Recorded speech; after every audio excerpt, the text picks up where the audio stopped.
Preparing. Preparing.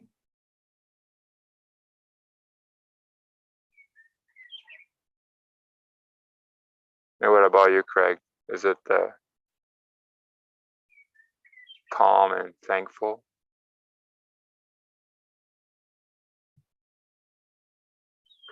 That came out because Jesse asked me how I was. Hmm. And that's just what showed up. But I don't, Your it's not my state of word for being. today.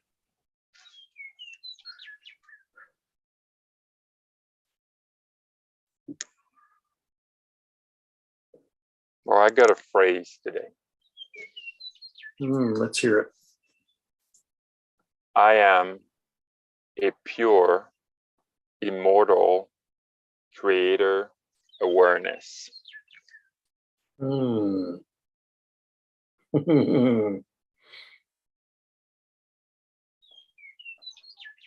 That's a hot one.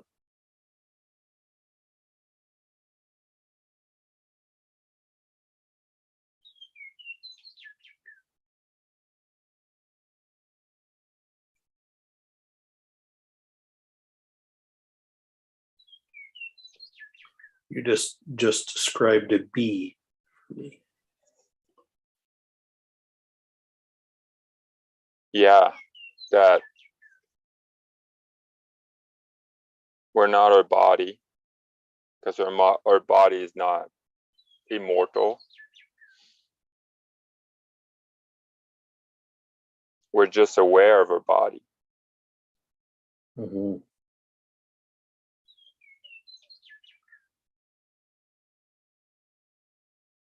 So if we're just aware of our body, then we're not our body.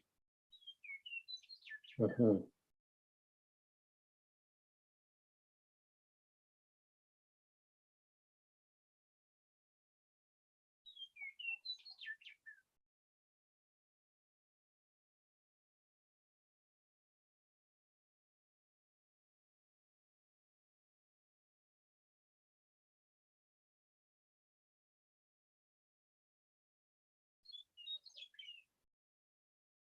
And that's why I want to prove it to myself, really see it.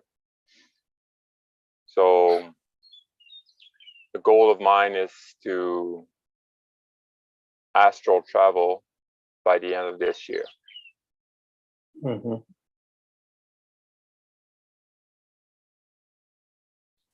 I lucid dream, but never astral travel. But I cannot say that. I'm sure I've done it like when I was young. I can't quite remember. Or like we probably always do, but we're not conscious of it. Mm-hmm. But I want to be conscious of doing it.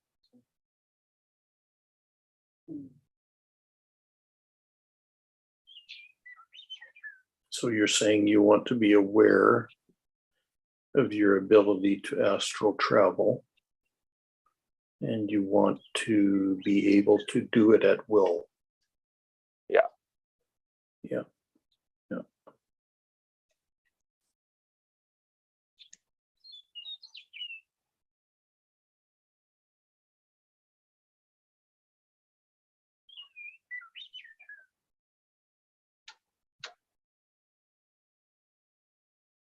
Yeah, I want a confirmation that, you know, I'm looking down on my body.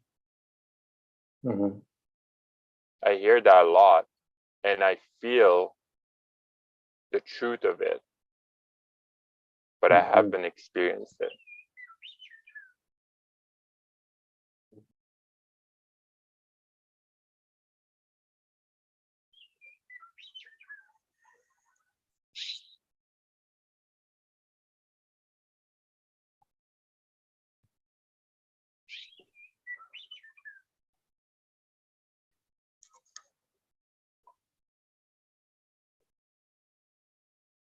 Could we reframe that statement?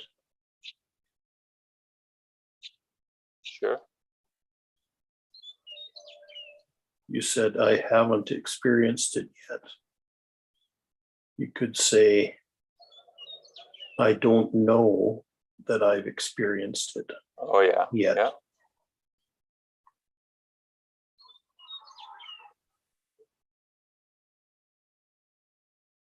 I'm not aware. Or yeah, I'm not aware if I've experienced it yet. Mm. I like it.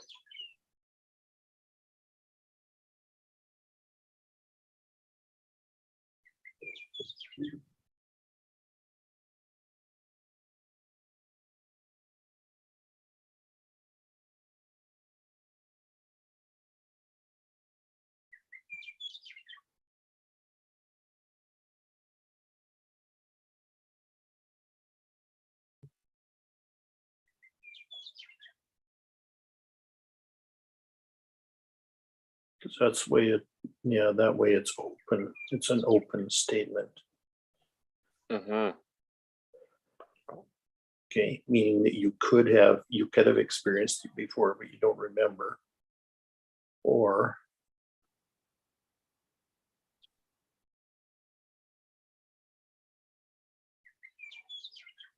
it's still hanging out there as a new experience for you. Yeah. Yeah, either one. Mm.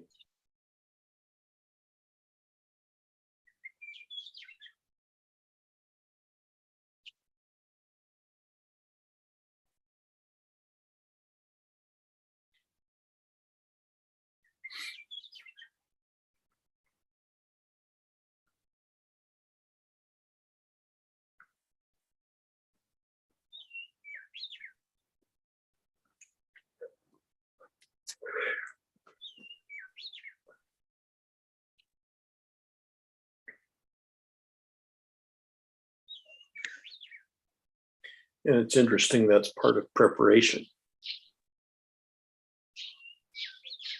Mm-hmm.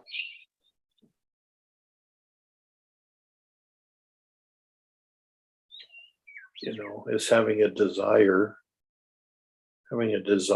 for a skill or an ability. And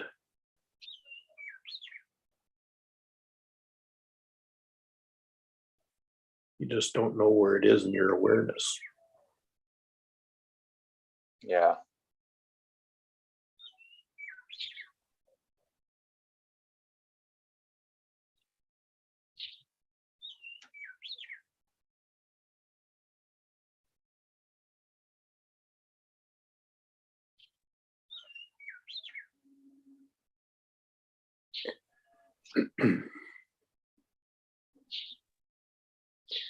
You know, I'm I seeing have right this. now that Yeah. that infinite wisdom desires to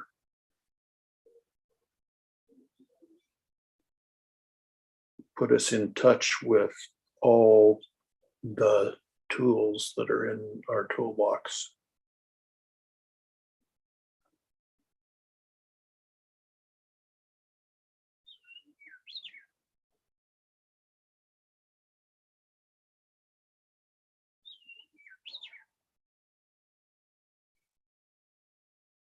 That includes ones that we've exercised previously,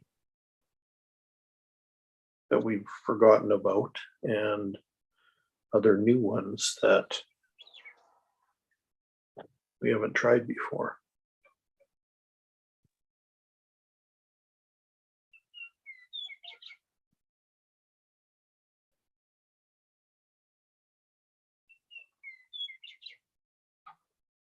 And our tools are evolving as well.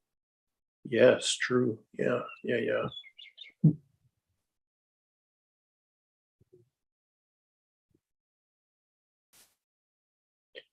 They gain power with practice.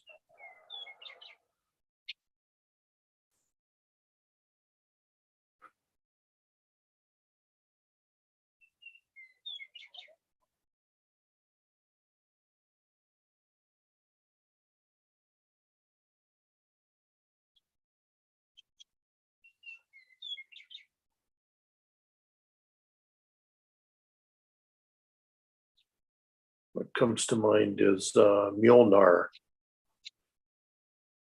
Thor's hammer, or Excalibur.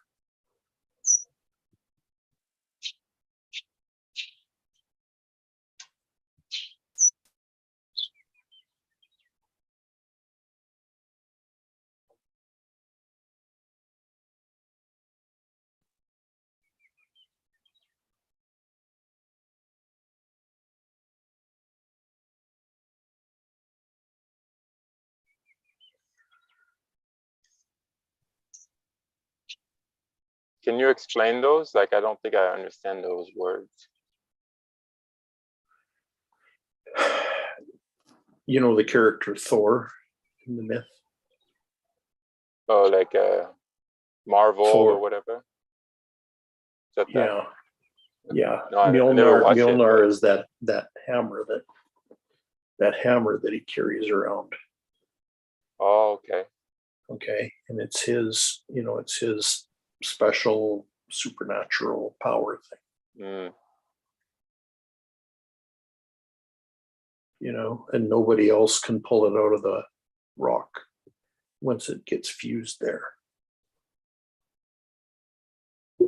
Only he can remove it. The same thing's true of Excalibur. Excalibur was fused in a stone. Fused with a stone.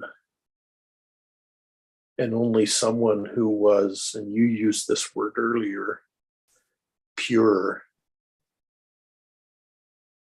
could remove Excalibur from that stone. Mm.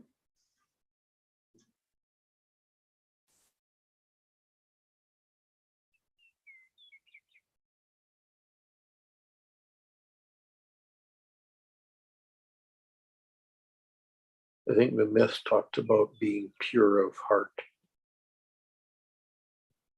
Pure heart. Pure of heart. Mm. I like that. Yeah, I like that too.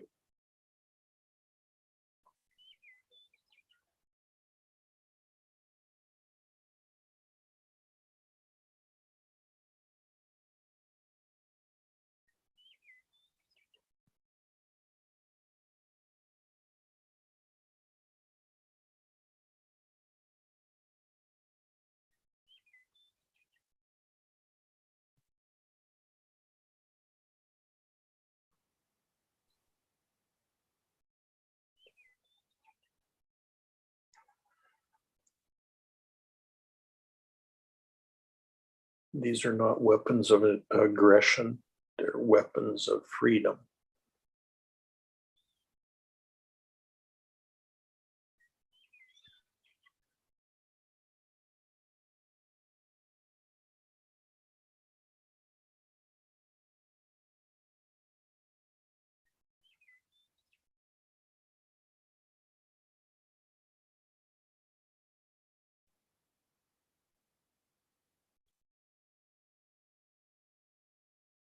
Freedom requires a true heart, a pure heart.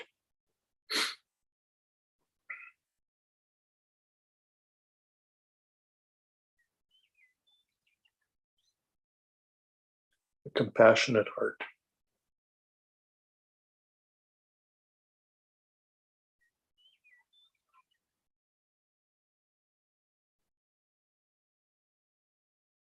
Yeah, freedom start with yourself. Mm-hmm.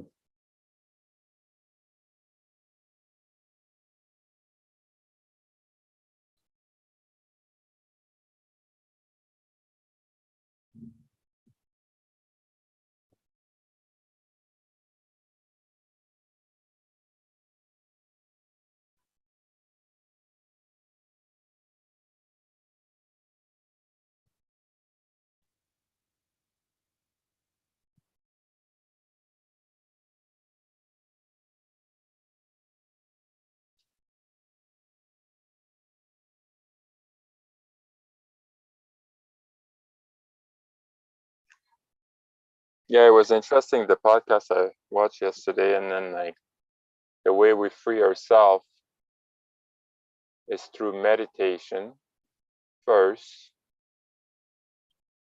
and fasting. Yeah.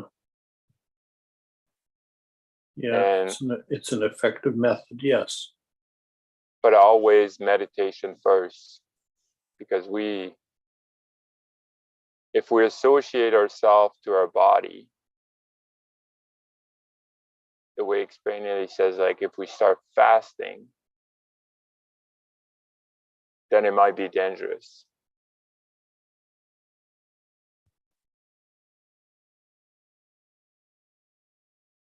But if we don't have to experience it, but a kind of a knowing that we're not our body,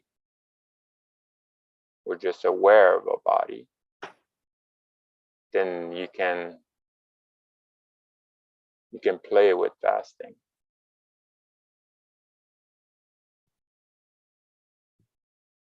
Mm-hmm.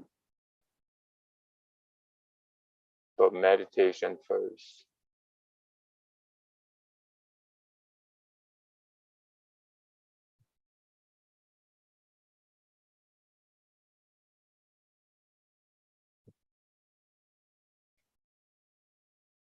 I don't know if it happens to you guys, but you meditate and then, like, you lose track of time. And to me, it's because we're traveling in different dimensions.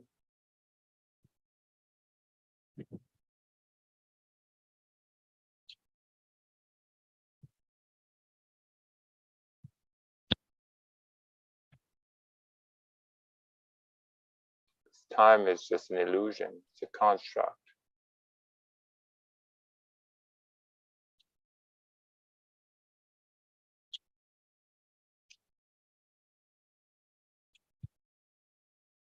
Yeah, as we mentioned yesterday, it's the fourth dimension. Yeah.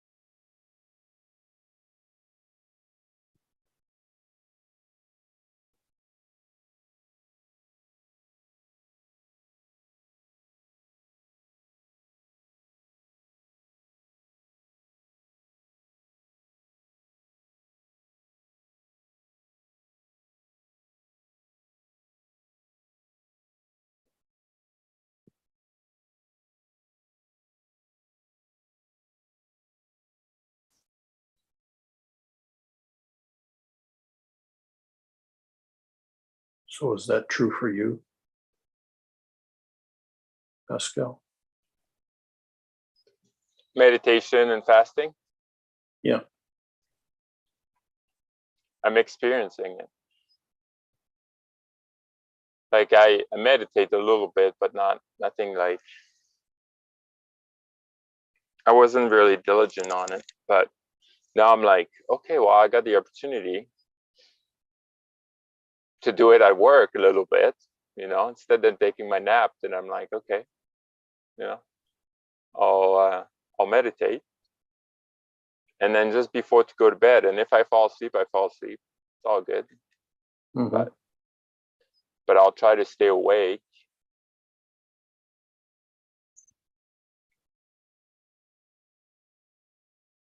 Yeah. But I'll still lay down, Mm-hmm. And then I'm a guy that falls asleep like probably within like 2 minutes. Mm-hmm. So it's not an easy task, but I'll try my best. If not, I'll do it in the morning when I get up. Because like this morning, I think I got up. Well, I didn't get up, but I woke up like 2:40, I think.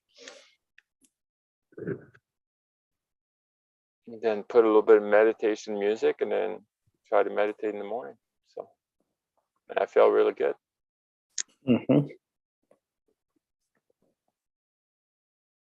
But you can meditate all day, right? So as soon as like you think about something, you bring it back to the breath or something that you're focused on, right? Yeah. That's the ultimate goal. What's the ultimate goal? Just be in meditative state all day.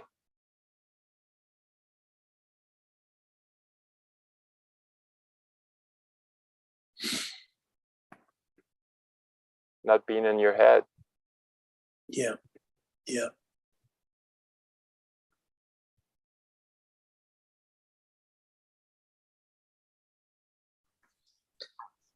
Or not being in the ego, you would say.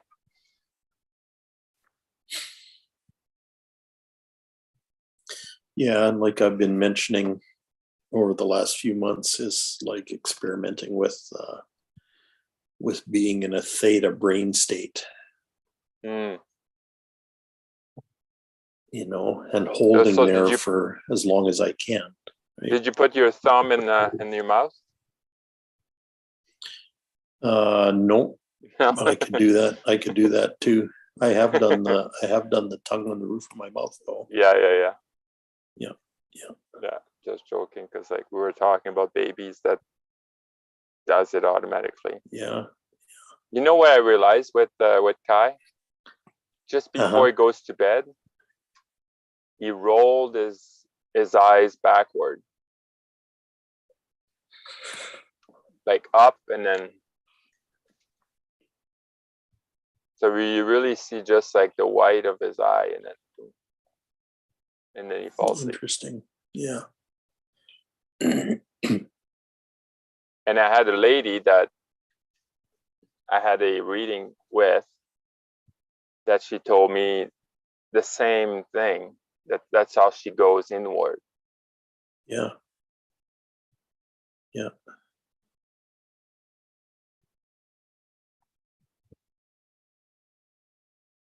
It's an attunement mechanism.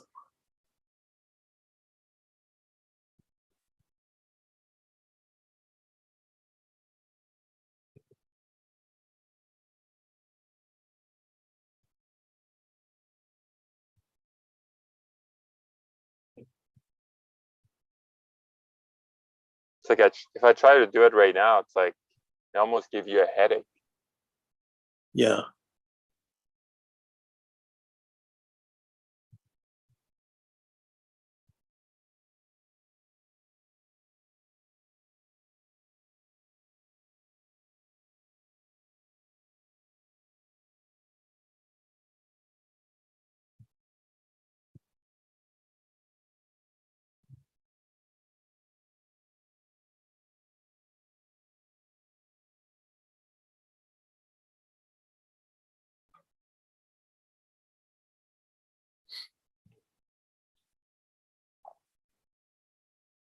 Yeah, if you force it, it does give you a headache. Mm-hmm.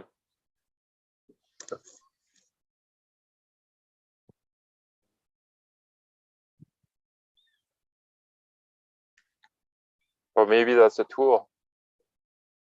Oh, definitely.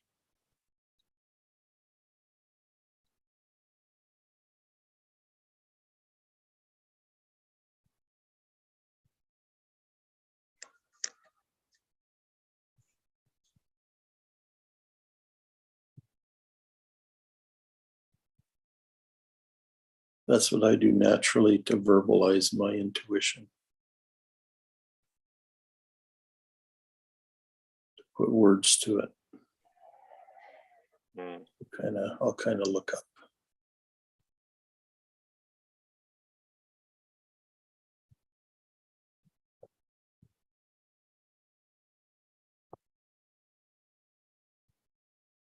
It's funny because Jesse mentioned that like when I was on camera at one point.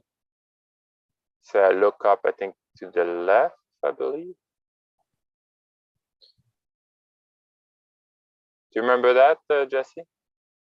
Mm-hmm. Yeah, you were mentioning like I look up and I think it was left. Yeah. when I'm accessing something. Yeah. Yeah.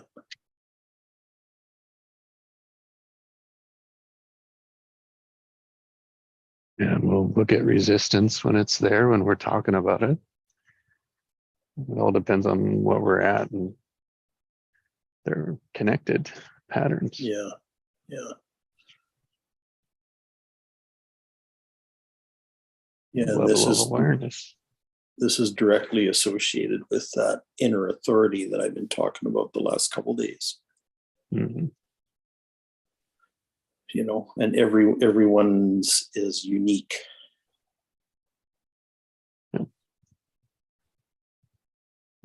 It's a version of listening. Yeah. Yeah.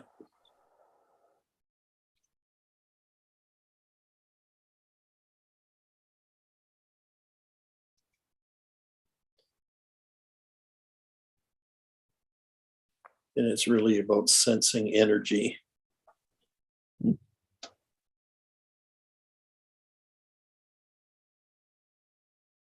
To the level of the way as you can do it in yourself, you can see it in others. Yeah. Yeah.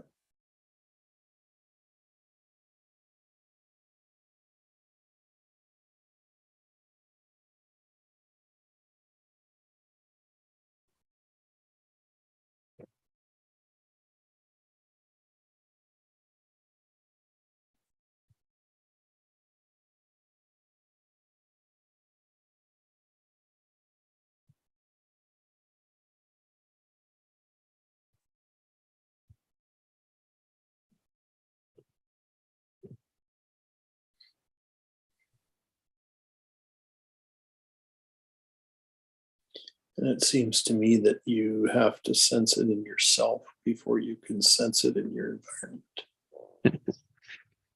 And it's just thinking the same thing. Yeah. Yeah. You can only go as far as you can go. That's as far as you Right. can take or help anyone else. Yeah. Yeah. It reminds me of those old Star Trek TV episodes. Every time they go to a new planet, you've got Spock with his tricorder that he takes with him all the time. And it's like that tricorder reads the energy of the environment all the time. And he really keyed into that particular machine.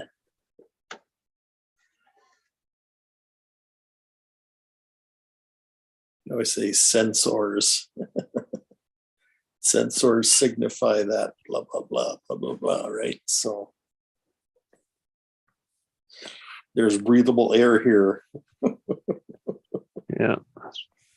and things like that. It's very interesting. So he would read all that stuff on behalf of the whole crew or the whole landing party.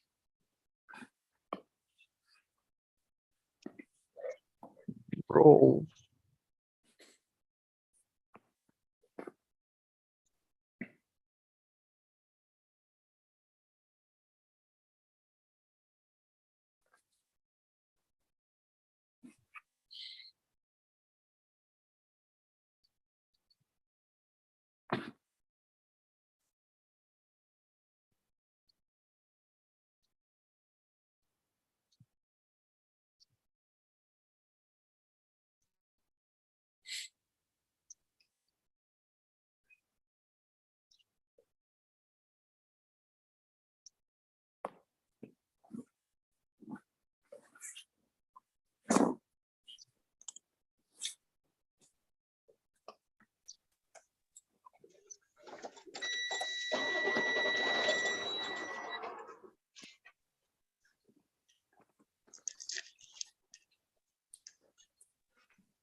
Interesting. I was a little frustrated this morning that like I couldn't be able to sun gaze. So I saw the clouds like really low. And then I was like, all right, it is what it is. I'm trying my best. And then all of a sudden, like all the clouds just kind of moved away. And then I was able to sun gaze probably like 20 minutes. Very grateful.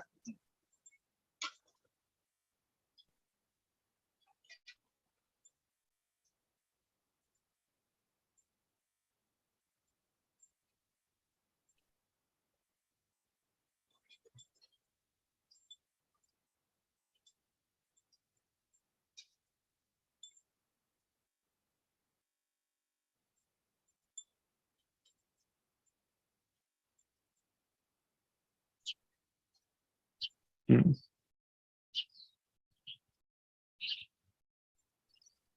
Yeah.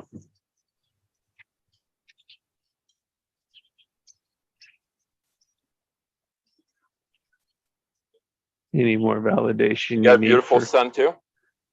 it's coming on its way. Clear and warm again. Yeah. Yeah, it's gonna be warm today here too. Just surprising. Yeah, it hit 100 here yesterday. Oh wow. Yeah, we were close. And That's past 30. It's like almost 33, maybe. 30, yeah, I think it's right around there. yeah, 33 would be 99. Or like that. Wow. No, here would be about 65, 70. Still comfortable. That's right.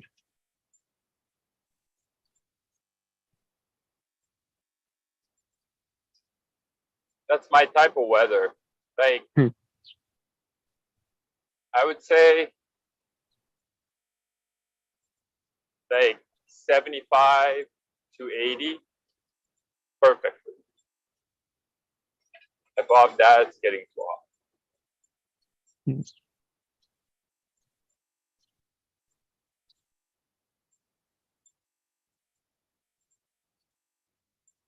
But I don't know where in the world it's around that temperature all year long. San Diego. San Diego? Yeah.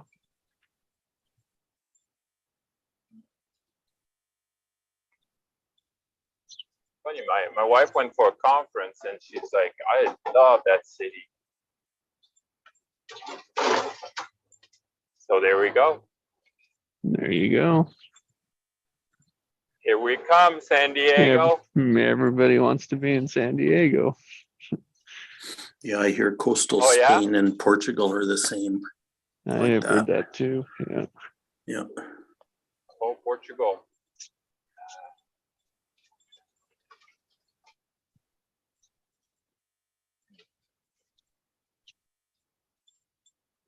Sounds like I need to travel. Go check out these places.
Pascal's on the road.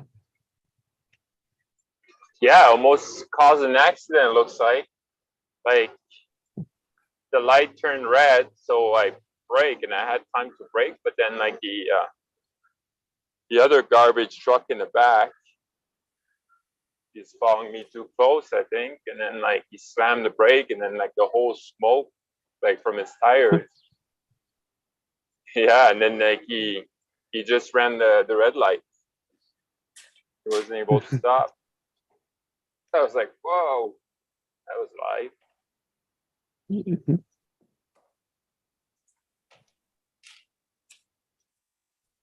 Could have been an Oh, be early day for careful. me, right? Mhm.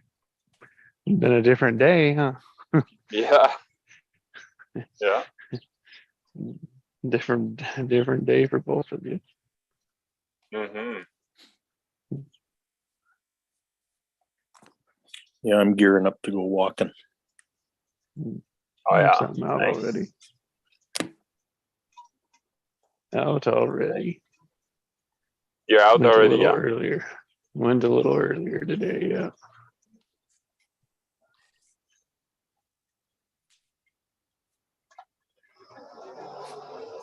Yeah, I do my walk at home, like at home at work usually. And if not, yeah, I'll go walk the dogs. So after work, but when it's still nice out, like, you know, my wife and mother-in-law, they want to go for a walk. So they took the baby and the two dogs yesterday. So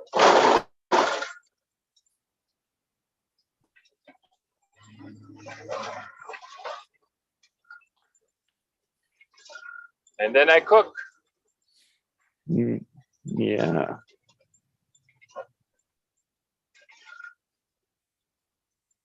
I enjoy cooking.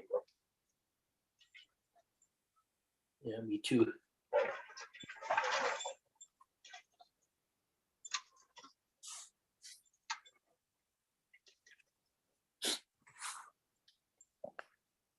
It's the weirdest thing though. Like I cook, but I don't taste ever.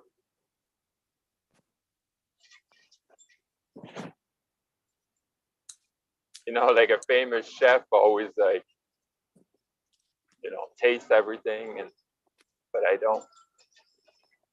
I just trust the process, trust the recipe. Mhm. Does that mean you trust your seasoning skills? Well, not even. You know, I just go like I'm like AI on recipes. Yeah. Yeah, Follow it to the T, huh? yeah. Unless I'm missing an ingredient, then like I improvise a little bit. But yeah.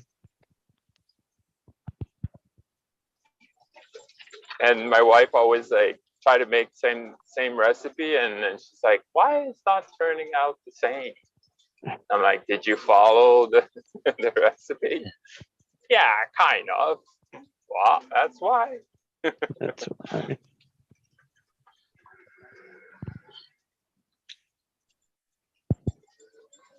That's why. You crazy French people just know how to cook. Yeah, I guess so. I guess so.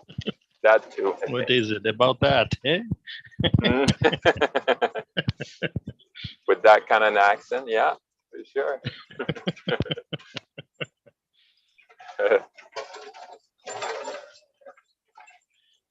Love it.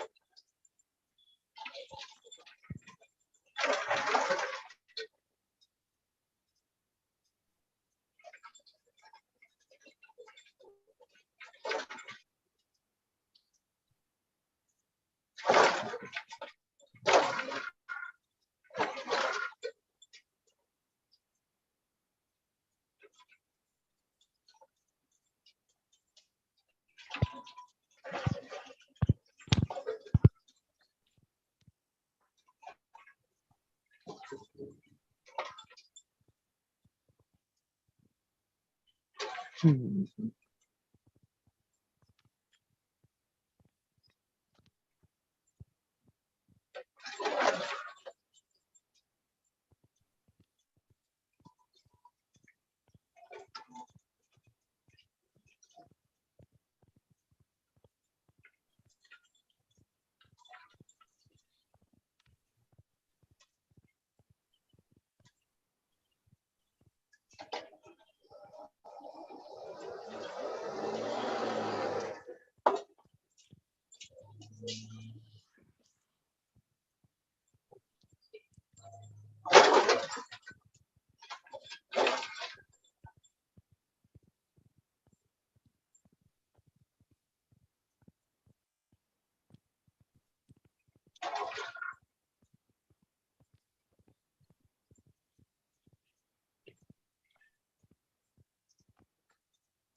Oh, the air smells good this morning.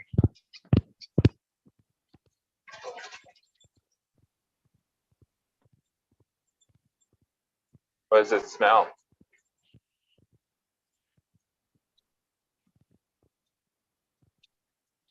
Because it's blooming there, right? Like all A flowers. sweetness, kind of a sweetness to it. Well, yeah, there's a lot of the cactuses are blooming.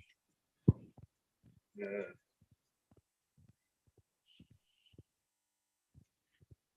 Cactus.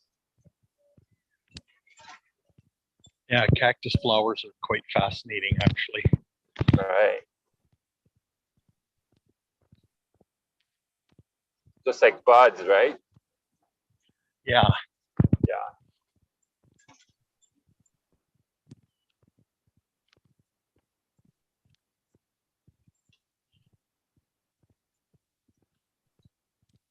Yeah, I enjoyed. We went for a hike in Phoenix, and we went there, and then yeah, it was beautiful. See all the cactus, different ones and stuff, like in nature. yeah, the trees are different and the birds are different. Oh, everything, yeah. Oh, yeah, yeah. I think Even like I don't know if it was. It's not really a ground squirrel almost, right? But they're just. Yeah, they're just get used to their habitat, right?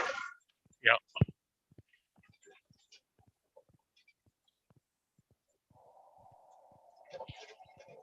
Yeah, because even this is a high desert. Like it's about where I am. It's about 1,200 feet above sea level.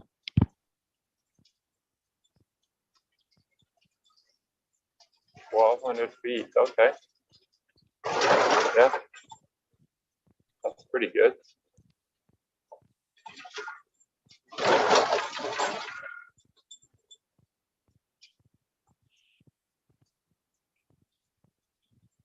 But back to what we were talking about being in the theta state, being in that kind of flow state all the time. Mm-hmm. I've been studying self-hypnosis Oh, for a while. Yeah.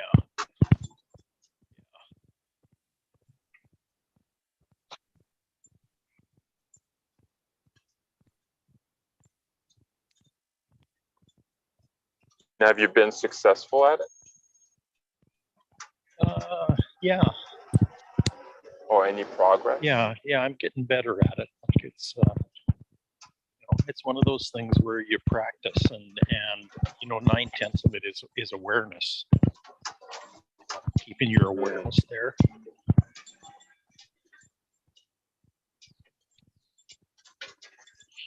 And it has a lot to do with recalibrating as well.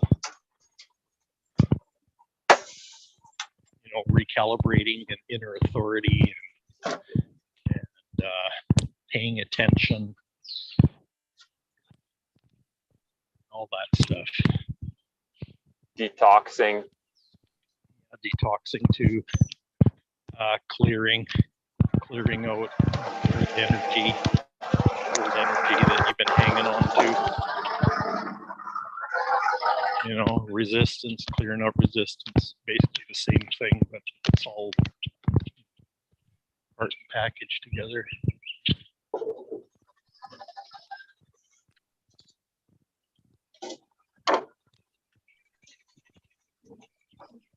Yeah, and detoxing is like it's not just from food, it's detoxing from, say, the news, detoxing from the friends that don't raise your consciousness, they lower it. Yeah, there's toxic energy too. Right.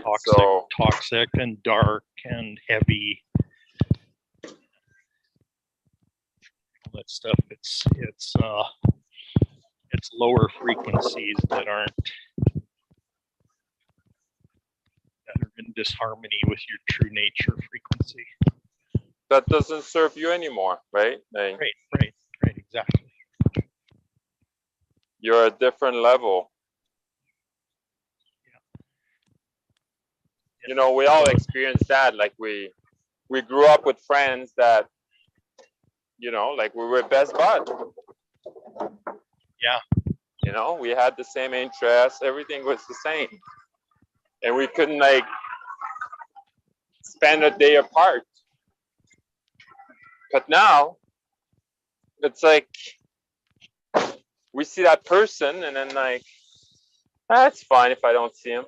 It's okay. Yeah. I'm totally fine.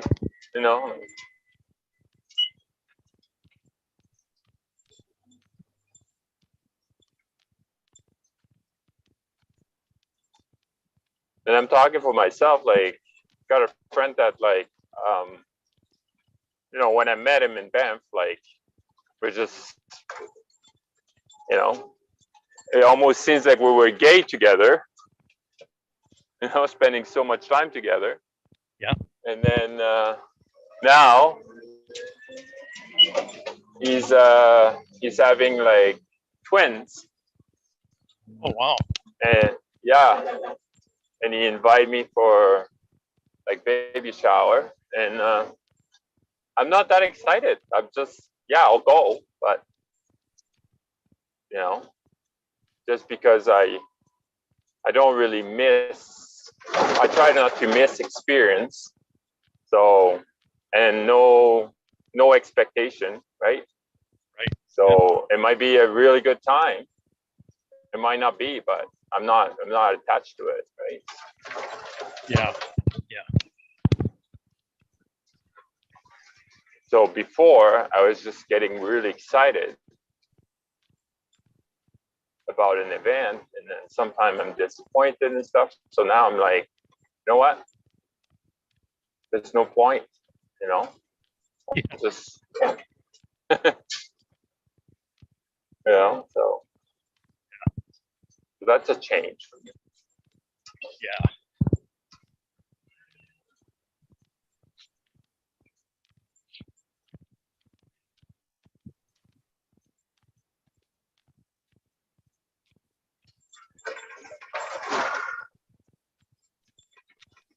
So yeah, I keep talking about theta brainwave. I'm pretty fascinated by that.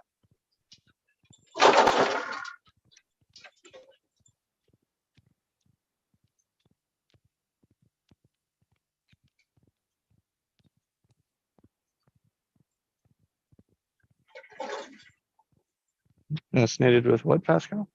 Like theta, Yeah, theta. Theta, Theta. yeah. yeah. I feel it's like how to access it at will.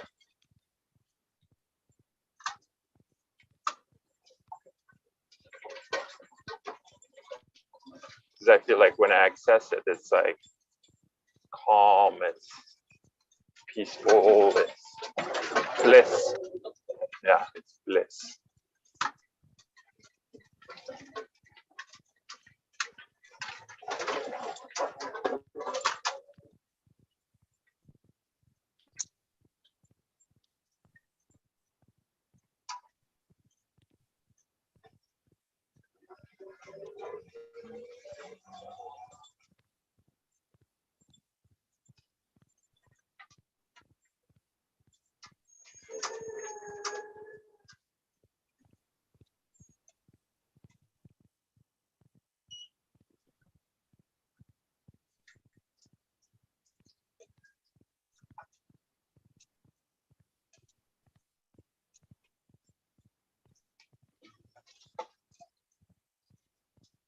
Morning.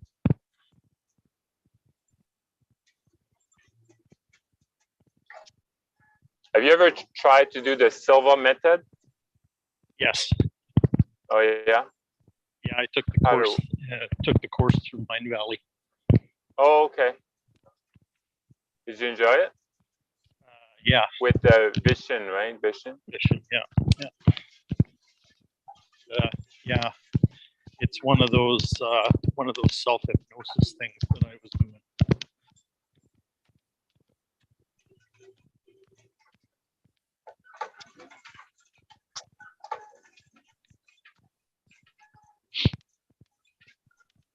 You know, the interesting thing with all of those kinds of things is that you know, it's also not one size fits all. Right. You go through a course of study or whatever, and you find the stuff that works for you, and you know, it seems to make a difference. And like that. Mm-hmm.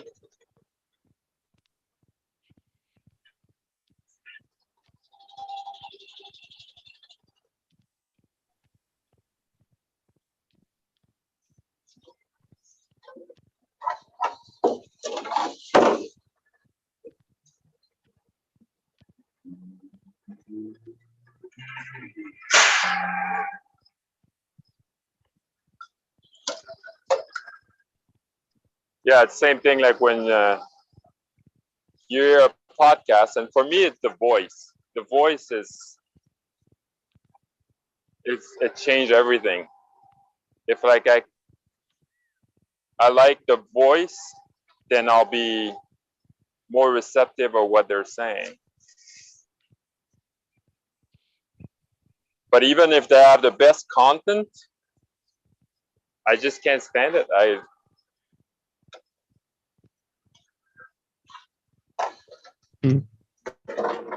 It's very interesting.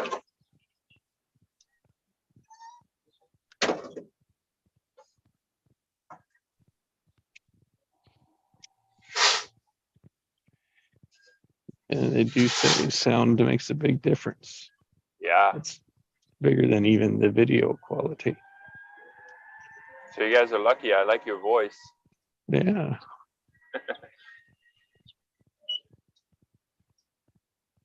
They're getting Yeah, better. because I don't watch things much, right? Yeah. During the day, I just listen.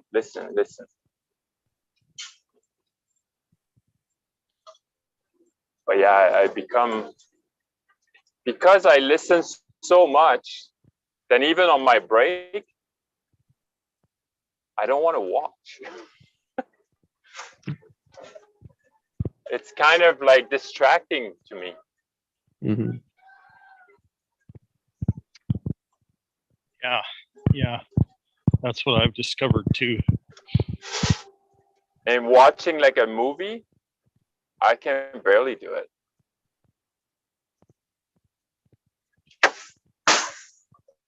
You know, I was really fortunate. 2 years ago, I got invited. I got an invitation to try Clubhouse, the app. Oh yeah. And Clubhouse is another one of those. It's actually an audio conferencing app, and there's no visuals on it except that you have a picture icon that represents you. It represents your presence. And, Okay. yeah, and certain people have a microphone and other people don't, so you can just kind of you can lurk around and listen in. You can be in the audience, just listen into what's going on. But the cool thing about that is my whole sense of energetics through hearing really developed as I used that app for a long time. And you know, I'd listen into voice inflections and other energy stuff in people's voices and that kind of thing. And yeah, it was very interesting what came out of that.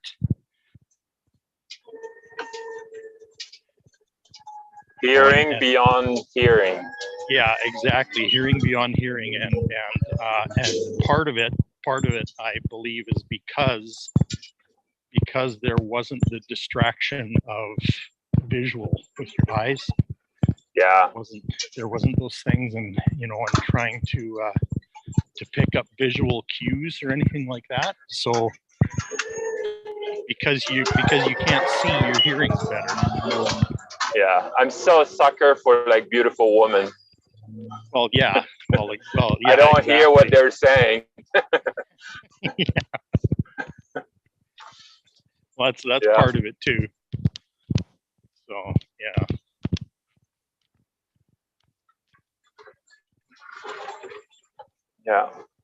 Yeah. Sometimes like I like just to like look at the person for like a few seconds, right? And then like I put the phone in my pocket and I listen and I drive and I go on my day or my vacation. Yeah.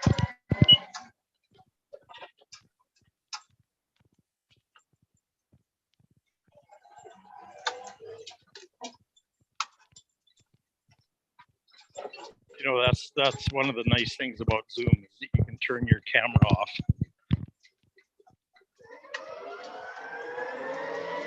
Right. And you notice when I'm on these sessions, I don't usually have my camera on. Well, it's partly because of data and my internet connection, but it's also because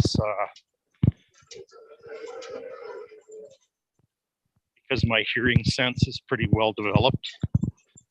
Mm-hmm.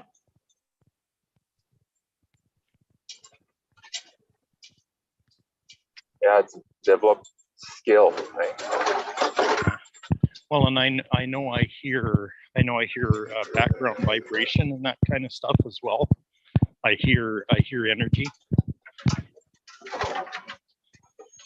Oh yeah. Yeah, I feel things. I definitely feel things now. And that's that sensory. That's that whole body sensory kind of thing. So I hear with my muscles. Yeah. And my cells, you know. Yeah. Yeah, no, I feel it like say like if there's an argument between, you know, two person, like I'm like, holy, something's gonna happen, you know. Yeah, well, that's why it's important that we clear we clear toxic and dark and heavy energies because Yeah. it keeps us from hearing at the level, at that level, right? It keeps us from sensing Yeah, it shuts you down. those levels. Yeah, it's contraction. It's Mm-hmm. it tightens everything up.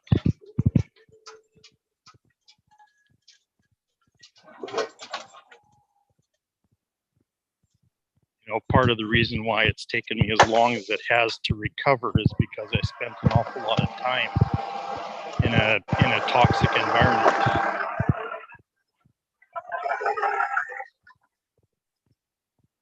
Yeah. And when I detached from it,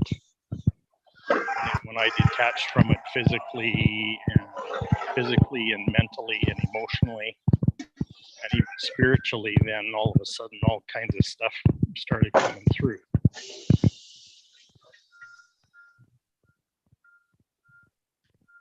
Yeah, you're not expecting the knowing.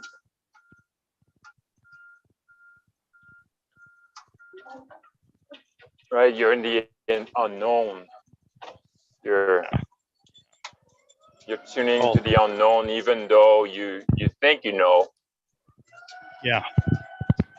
Well, that's the biggest problem is you think you know. Ooh. You think you know, so like you're just like, oh, I know, I don't need to listen. Right. Yeah, well, exactly.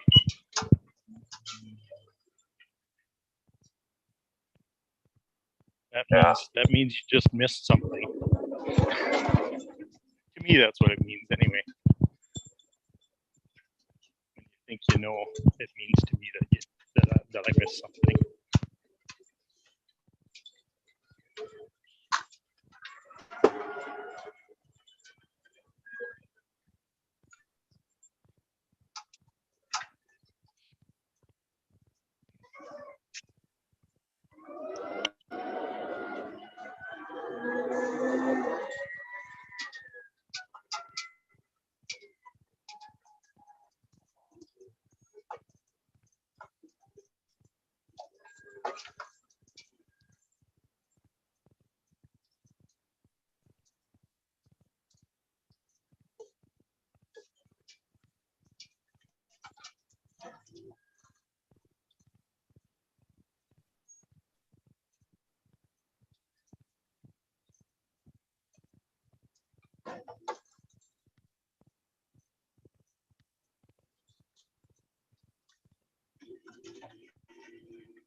Well, guys, I got a sprinkler. I gotta go get fixed and get on with my day.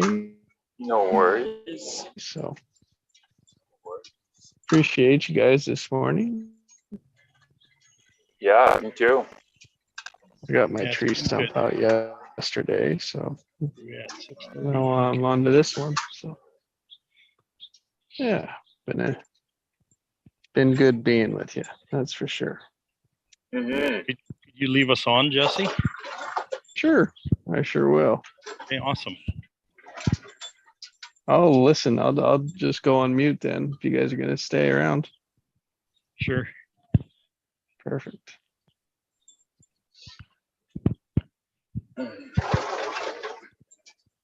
Why don't you make one of us co-host before you go, in case we lose you? Sometimes it gets pretty long. Well, the one time. Yeah. Holy, what's going on with this truck?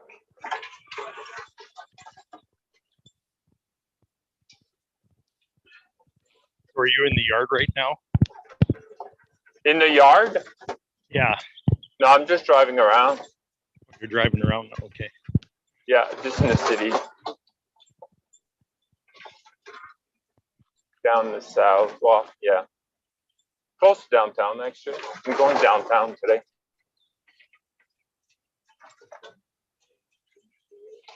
Gonna go see what's going on there. Yeah. That's why I like my job. It's like it's not boring, right? It's just like I'm Yeah. get paid to drive around. Not bad. Yeah. It's not boring, but it's mindless. Yeah, it is mindless, and that's why like I listen Yeah. podcasts. And, you Yeah, know, I like jobs like that too. because like yeah, if I'd be just doing my job, I mean, yeah, it'd be. I've done that before and just listening to radio. Yep. But yeah, it's just not. I don't know. I didn't like it as much, but now It's a lot better sharing flow space with somebody. better to share a closed space with somebody. Well, yeah, than listen to the radio or something. Yeah, It's even, but it's better. It's even better than listening to somebody like Jim Rohn, which Right. is something that I used to do. right. I used to drive my kids nuts because I was always listening to tapes like that in the car. Right. Yeah, no, for sure. Yeah, it motivates you, but then I don't know. There's something missing even, right? It's just like knowledge is not everything. It's like the applying of knowledge, and then for me before it was like, oh, I gotta listen to most content ever, like the most, right? But Yeah. then like, oh, what did I listen first? I can't remember, right? Yeah, So I used to binge listen to podcasts. Yeah. I run them one episode after episode after episode. I Right. download a whole series of them and just listen like crazy. Yeah. But I like what we're doing a lot better than that too. Oh, for sure. Yeah. Because listening to podcasts is just information, right? Uh-huh. What we're doing is we're interacting all the time. We're interacting with each other and interacting with the field and all that kind of stuff. And that's a place where I want to spend my time. Right. Yeah, you're tuning in, right? It's very fruitful time. Yeah, exactly. And it's like you're being in a flow state with other people who want to be in a flow state too. Mm-hmm. Very motivational and beneficial, and yeah.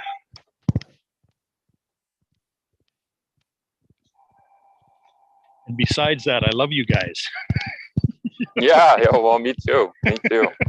Yeah, maybe one day we'll meet like physically, right? Yeah. Definitely if I go back to Phoenix, and I quite the other liked thing is it there. I don't know how long I'm going to be here. No. No, this was a temporary stop. Yeah, you were saying. I didn't have anywhere else to go.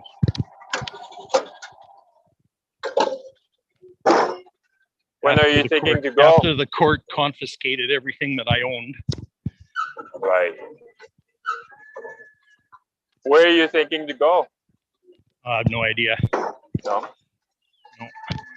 Whatever the divine brings you, right? Well, yeah, that's basically the truth of it. Yeah, If you get Yeah. called somewhere, then you'll go. yeah, and it's all preparation. Yeah. Like I'm here in this particular situation right now. It's about preparation. Mhm. You know, it's about recovering from a lot of stress and pressure. And it's about getting ready for the next big thing that's coming. Yeah, well, like they say, like 2023 is a crucial year. There's Yeah. a Yeah, huge for a lot of reasons. decision to make this year. Yeah. So that's interesting to me. I'm excited. You know? Yeah.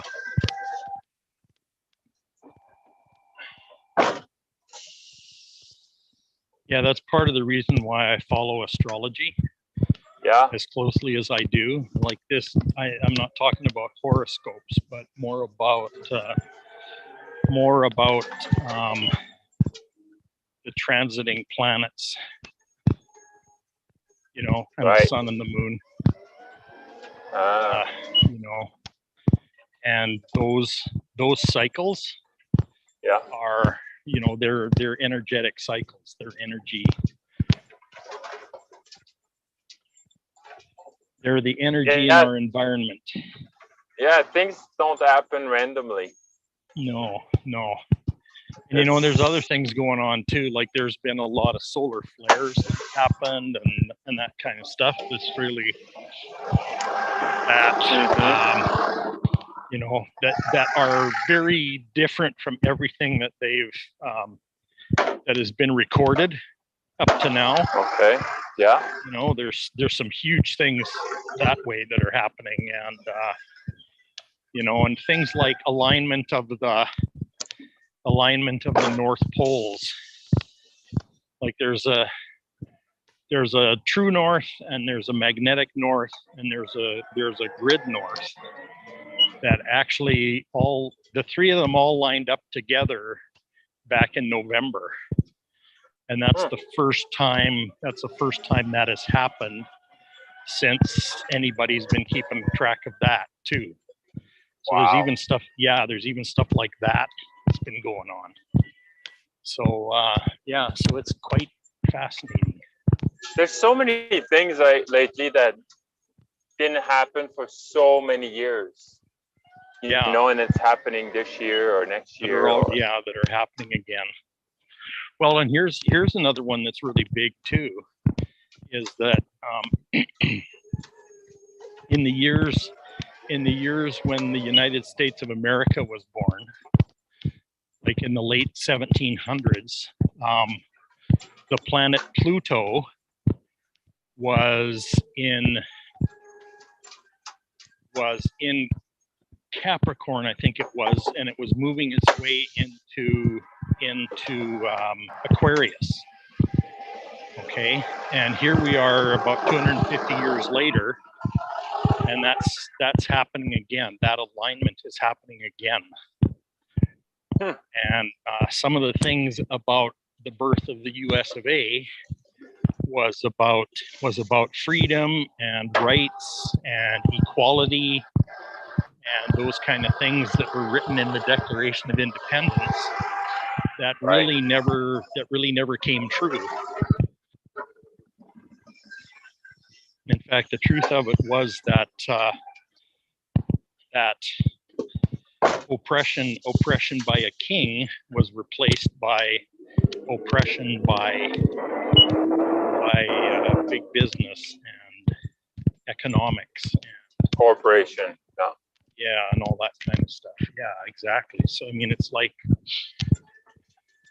American citizens are not even as free as they were under King George Right. today. And so what's interesting is energetically there's a rebirth of those principles, right? Yeah. That were attempted 250 years ago, but didn't really come to fruition. But the intention was there.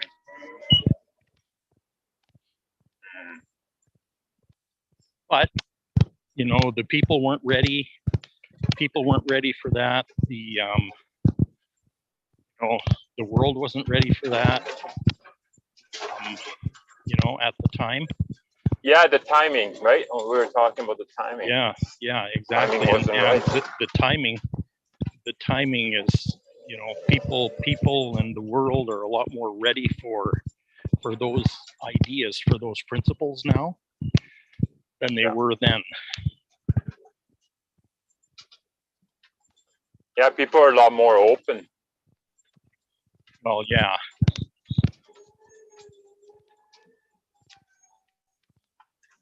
That's But we still have helpful like and some harmful. close-minded people, That openness is helpful and harmful at the same time, because at the same time people are more open.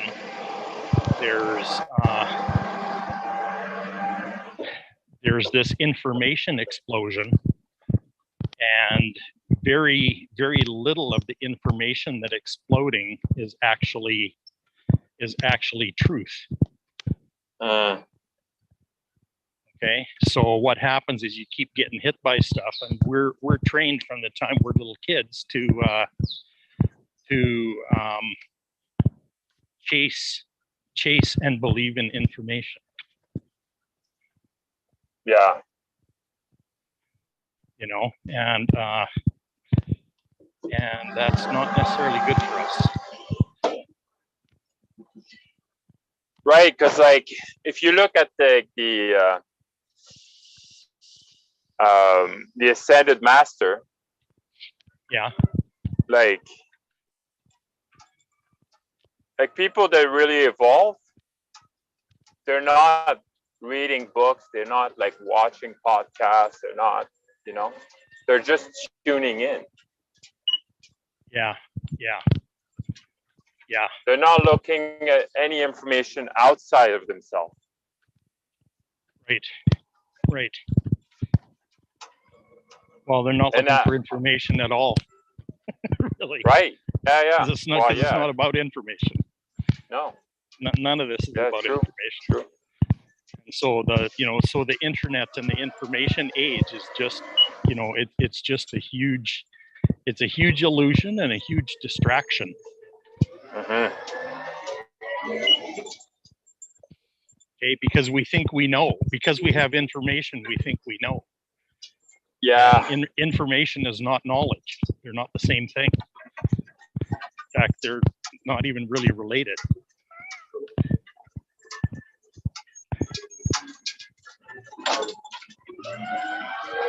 Yeah, for sure. So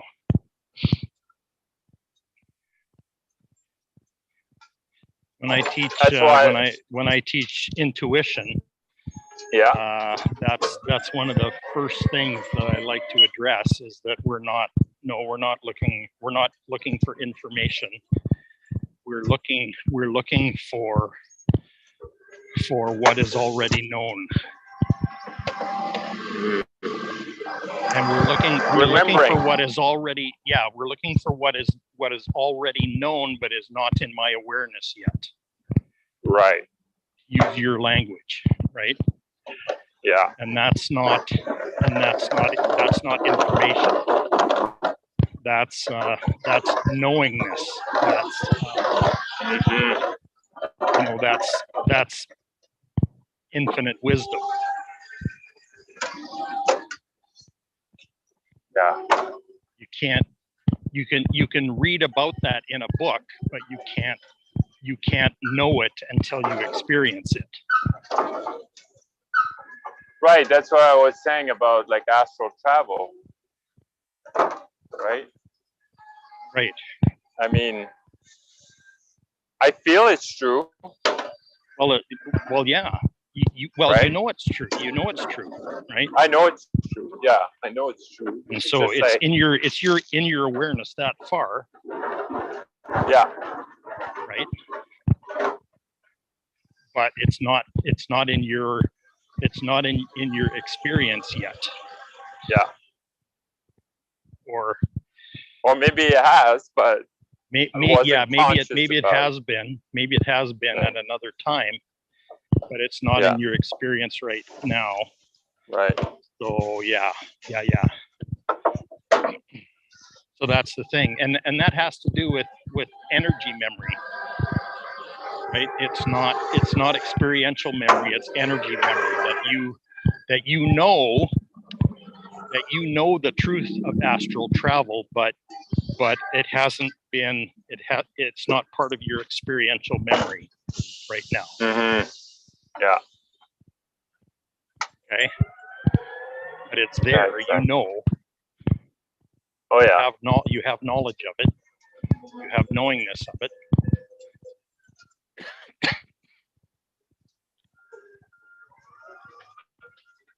Yeah, and I read enough about it that like I'm like, and I'm so open to everything, right? That's the thing to me. Yeah. Like I'm like, if someone had an experience, I'm like, okay, well, sure, you know, like that's why, like, yeah, I've been called like gullible, but I'm grateful to be that I was someone that was gullible. Yeah. Because like I stayed open. Well, yeah. Yeah, and gullible and open aren't the same thing, but people think they are. Right. Yeah. But yeah. See, I was like that So, too. I'd try. I was the one person that would try anything. mm-hmm. And that's what, like, you know, my friend says, like, he's like, oh, what's the new thing you're gonna try now? Right? I'm like, I don't know. Yeah. I don't know, whatever, like, yeah, whatever I feel called to, you know. Yeah, but what happened to this thing? Oh, well, this thing is a thing to the past now, you know. Yeah. I'm on to another thing. Yeah. Right. Yeah. Exactly. That's why I sent you that me. video about multi-potentialites. Yeah. It's like you don't know why. You don't know why. Like you don't. There's no reason. You can't identify a reason for it, but you know you're done with this thing. You're done with this experience, or you're done with this exploration. So you move on to the next one, right? What I really want to do is I want to put together retreats that are all about experience.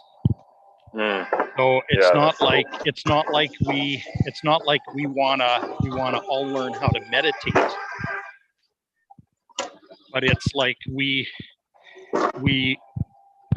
want to experience what it is to interact with the field together. Oh yeah. Okay, that's the kind of experience that I wanna lead people into. You know, an exploration of each other's genius. Right. You know, and those kinds of things, right? And what's interesting about that is this is not esoteric. It's about quantum physics. It's really what it is. There's no sacredness or divinity or anything like that in it. It's just it's very neutral. It's very position neutral. It's very equal. Yeah. It's about being one with all that is, right? And actually experiencing that.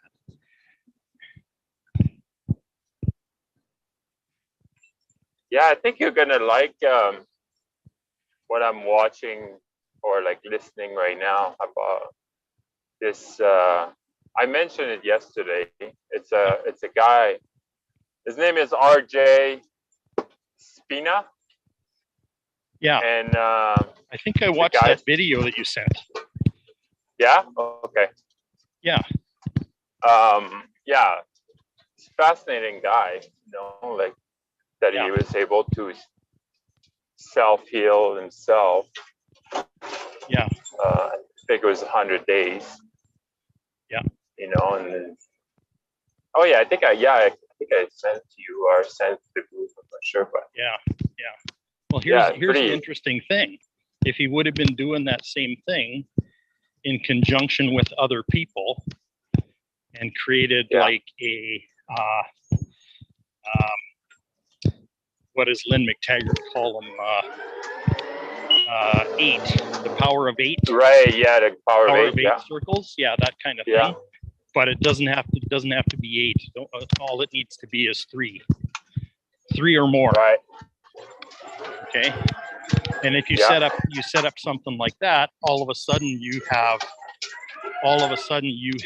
like a whole separate entity that's created. Mm, Like it's a triune. It's the combination and interconnection between all three of you. And yeah, and it's very powerful. It can do instantaneous healing if that's where it goes. yeah. We call it miracle, but they're not miracles. No, Just a way of being. they're just know. paranormal. We're just kind of experiences. removing the resistance. Right. So, you know, like if we get out of the way, like the body will heal itself, right? Right. And that's what RJ says. Like he says, like if you always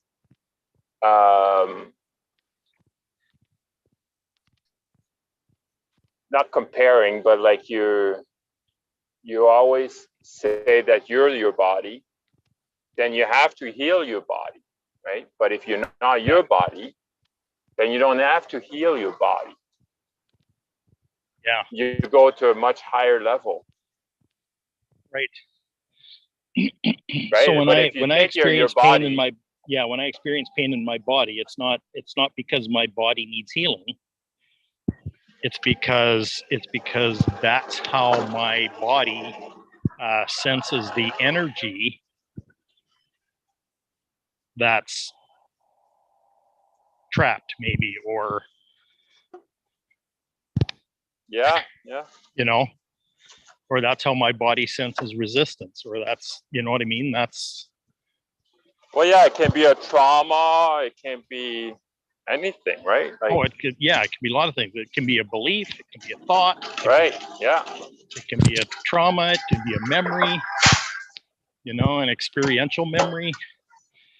It can be a code, an encoding in your DNA. It can be all kinds of stuff.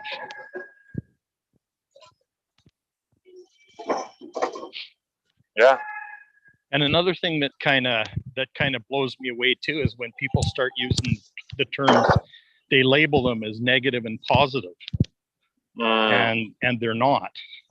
right, It's just a sensation. It's just a sensation in your body that you've given a meaning to. yeah, And usually the meaning that you've given to it is not correct, which is why it bothers you. Yeah, well, we associate to like our experience and what people say and what we heard. And if I say a back pain is way less painful than like if like a paper cut, you know what I mean? Yes. Then you're like, oh, okay. And then you start believing in this. And then like now when you experience it, you're like, oh, that's what I know. So yeah. Right. So Right. back pain is not bad. It But fits for me, into in your reality, like back pain is way worse than a paper cut. You know what I mean? right, So right. And yeah, and even using the word worse yeah, yeah, is not true either. right. But we got what our brain does. What our brain does is creates, from whatever experiences we've had, we create this cross reference Yeah. that this means this, and this means this, and this means this, Mhm. and very few of those are accurate. Yeah. You know, we use the same thing to make decisions too. So, so it's like this is what it feels like to make a good decision, and those aren't accurate either, because our brain isn't really capable of judging whether a decision was good or not. In fact, our brain is not even capable of making a decision Mm. because it doesn't know. Right. That part of us doesn't know anything. It's just information We think it knows. and a lot of misinformation, right? Hmm. We think our brain knows, though, right? Well, of course, yeah, we think, but that's the problem, is we think. Yeah, we think. Yeah, we're at the thinking level, And our thinker is faulty. right? Like we expect our thinker to do stuff that it isn't capable of doing.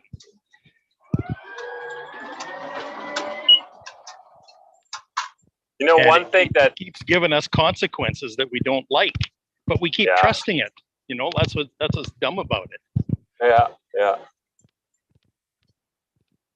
One thing he said yesterday, he says, like, you know, he doesn't believe in like working with the shadow and this and that. Yeah. He says like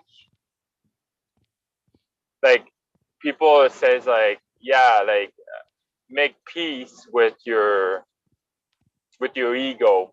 And he says like, no, I don't want to make peace with my ego, you know? Yeah, like, I don't either. My ego is a parasite. I don't want to. Yeah, exactly. You know, I don't want to Exactly. make friends with it. No way. So I was just like, oh shit, like, yeah. Finally, someone says something different, you know, because they're like, and he says like, you know, all this stuff works, you know, like if you work with your shadow, yes, it's all good. But he says for me, like, I just don't believe in it. I just don't believe in it. You know, Yeah. It's like I don't want to make friends with my shadow or ego or whatever. He says like everybody has one. He says like twice, I think, like in his life, he tried to get rid of the ego completely. He says you can't. No. You cannot. No. You cannot unless it's futile. Because like if you get rid of all the ego, then you're not in your body. Yep. So. Yeah. Yes, I was like, shit. So if I want to get out of my body, then, you know, so I'm not my thought, I'm not my body, I'm not my mind, I'm not anything. Then I can get out. Yeah, because your ego, your self-consciousness, it both wants to avoid danger, but at the same time it also welcomes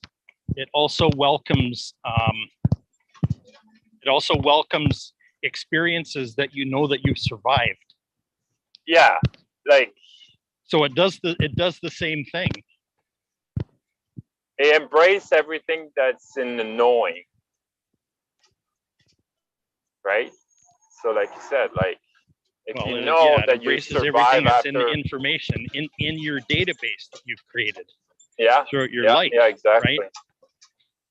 And the thing Exactly. is, none of that is particularly useful. I mean, it's useful if you're trying to survive, and it's Yeah. also useful if you're trying to thrive.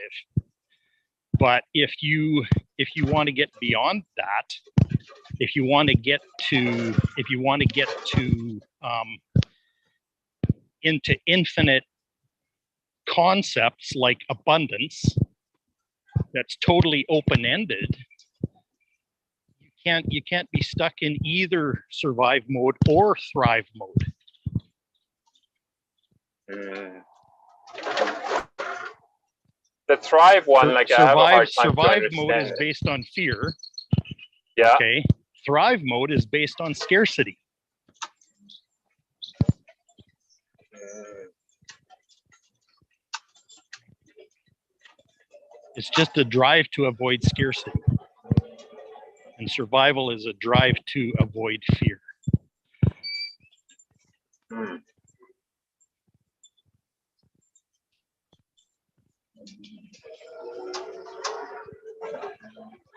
Yeah, to process that one. Yeah. So,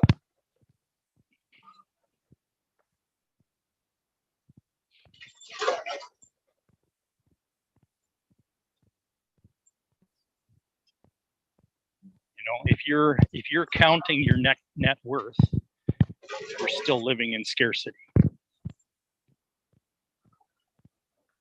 right. You know, if you measure,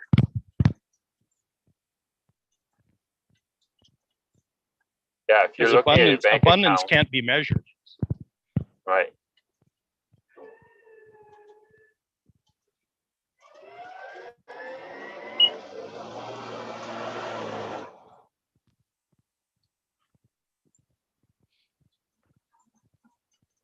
But we all have our own way of, like, I feel abundant when, say, I have $1 million in my bank account. Yeah, Other people will be like, but that's not feeling abundant. no, It's something else. but it's almost like, yeah, it's feeling safe, I guess. Yeah. It's feeling secure, but it's based on the money. It's based on the Right. what's in your bank account. Yeah. It's not based on the truth. Yeah. Abundance is not about money, you know? No. It's got nothing to do with money. Yeah. Money is how you keep score. Money is how you measure, and that's scarcity mentality. Mm-hmm. You know, because when you measure, then you can compare. Yeah. And if you can compare, then you're not in abundance. Right. Because abundance can't be measured.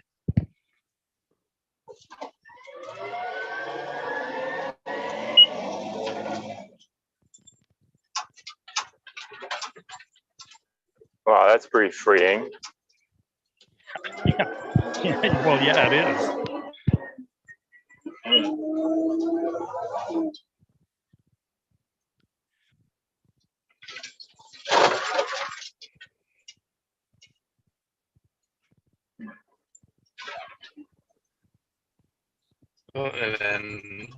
So anyways, what came to me around exactly this, what I've been talking about, is like there's three modes that we experience in the 4D reality, and one is survive mode, and that is avoiding fear. And there's thrive mode, which is avoiding scarcity. And then there's beehive mode, which is in abundance, where everything and every person and every being and every energy creates from nothing.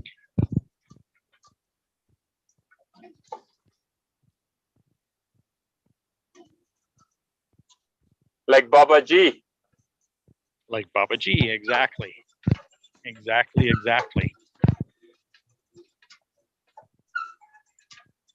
And that's where your true nature lives. Your true nature lives in that beehive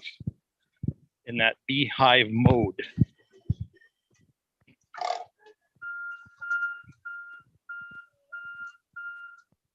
And that's where abundance would be. Yeah.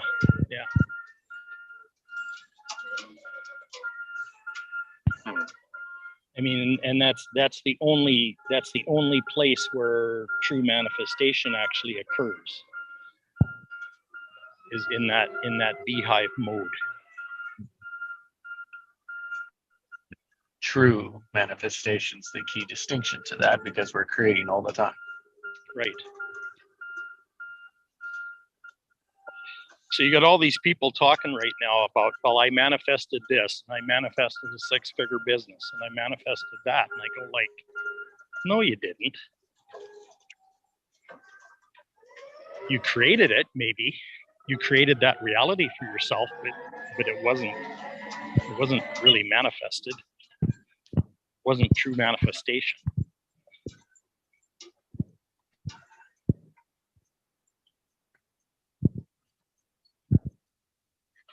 True manifestation is creating something that's never been seen before.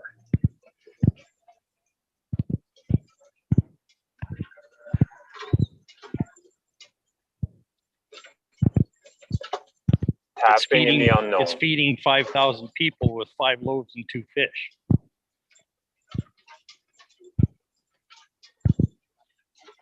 It's talking to a corpse and bringing that corpse back to life. Turning water to wine. Turning water into wine, same thing. It's like changing the energy of an object, changing the form.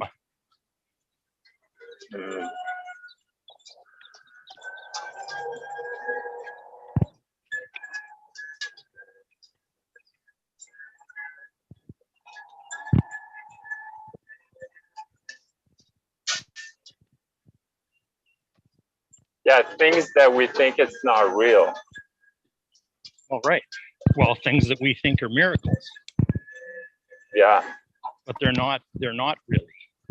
They're just true manifestations, because we think they're miracles. We call them miracles because we're unfamiliar with operating in that environment.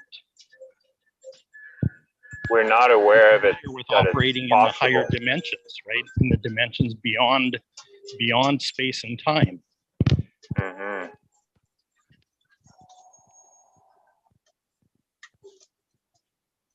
But they're true. That's all true, and it's available.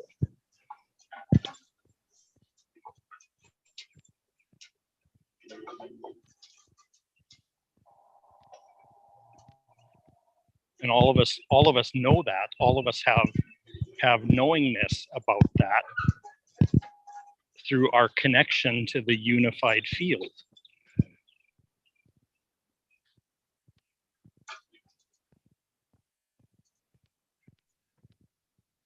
And it's like we have to relearn how to exercise that way of being.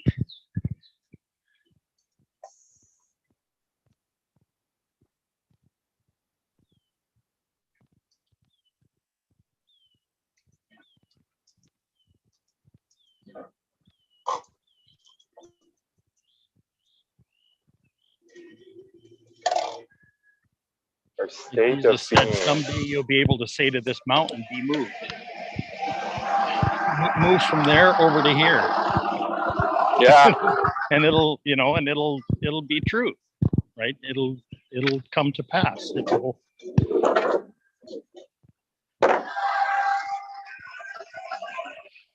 He told the weather to be still. Mm-hmm. Calmed a hurricane, for heaven's sakes. Walked on water. Yeah. Incidentally, Peter did too, according to the story. Mm-hmm. Which means to me that I can do that too. Yeah. Yeah. You know, If you remove your belief that you cannot. yeah.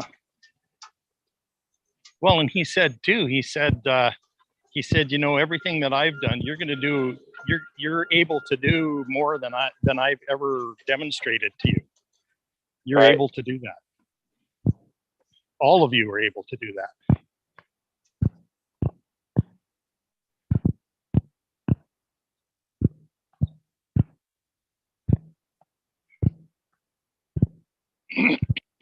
Yeah, it's almost like, you know, like when we saw the first backflip,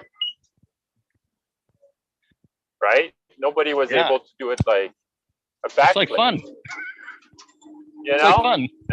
and now they're doing front flip. Exactly. 100 degrees yesterday. a good day. 180 degrees. Yeah, sorry, Pascal. Yeah, yeah, no worries. Talking to a neighbor lady Oh, on a yeah. bicycle. Oh, But yeah, I mean, all of that is within human capability. yeah, And you know, and there's this thing that's taught in the church is that the reason Jesus did that stuff was because he was so-called divine, right? mhm. Because he was God, which kind of means that we can't do any of that stuff. But he said himself that sure you can. He sent out his disciples and they did exactly what they did. They did exactly what he did. They healed the sick and, you know, they did all that kind of stuff. He taught them how to do that. Yeah, You know, he demonstrated it and then he, you know, and then he sent them out to do it for themselves, right? To experience that same thing for themselves. right. I've never heard that spoken in church. No, You no, know, I spent nope. a lot of hours in a pew sitting and Yeah, they listening. don't want you to know that. No, Yeah, it's very hidden. well, it's systematic. Yeah. You know, it's become religions become part of the systems that oppress us. Yeah. Just Oh, another yeah. one. So is justice and government and, you know, and all those things. School system, the medical system, Yeah. all of those things. Yeah, if you're relying to any of these systems, that you're not free. Right. Right.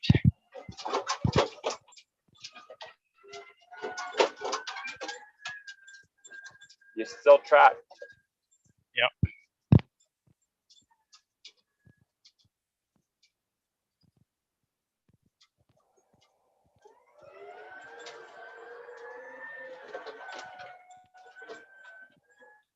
And then you're like, well, no, but it's a good group.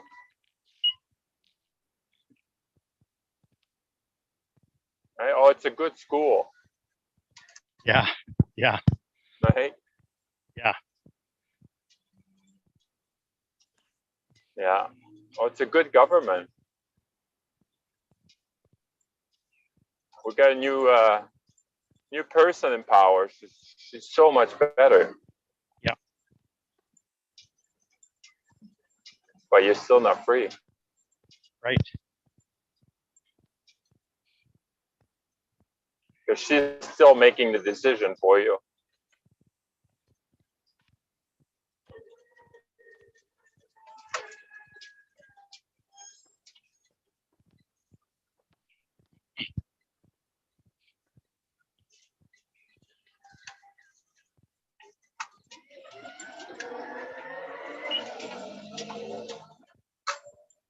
And It comes to say- information isn't the answer, Yeah. you know? But it comes to say like the difference between acceptance and allowance. Yes. Yes. So how much more contracted acceptance is than allowance?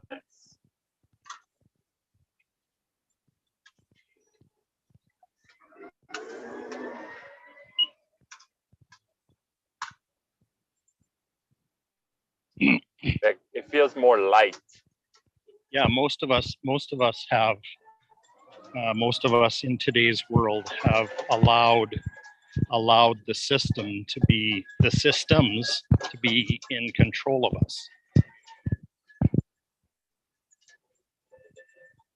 Well, we're in acceptance. Well, no, it's beyond that. It's actually allowance.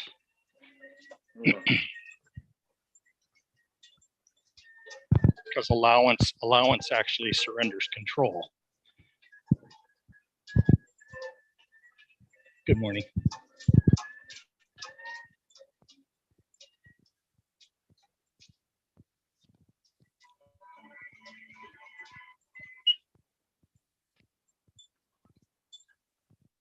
You probably live in a pretty quiet neighborhood, eh?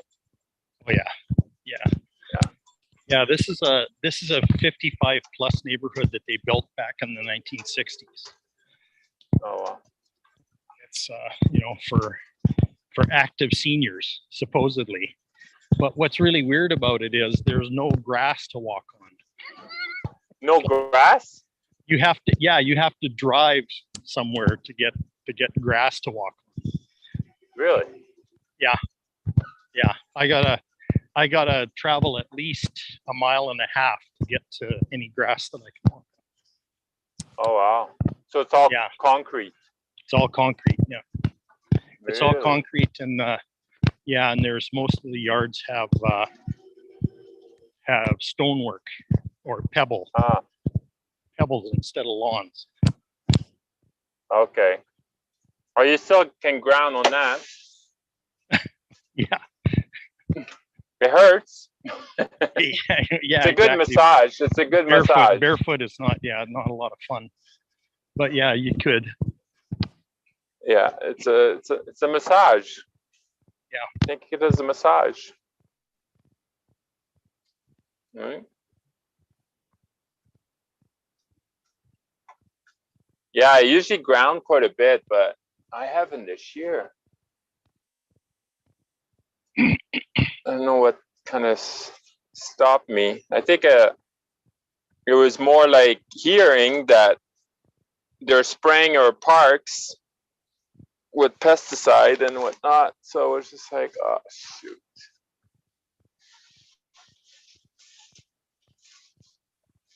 I think because of that, I was just like, oh, well, I don't want to put my feet on that. Yeah.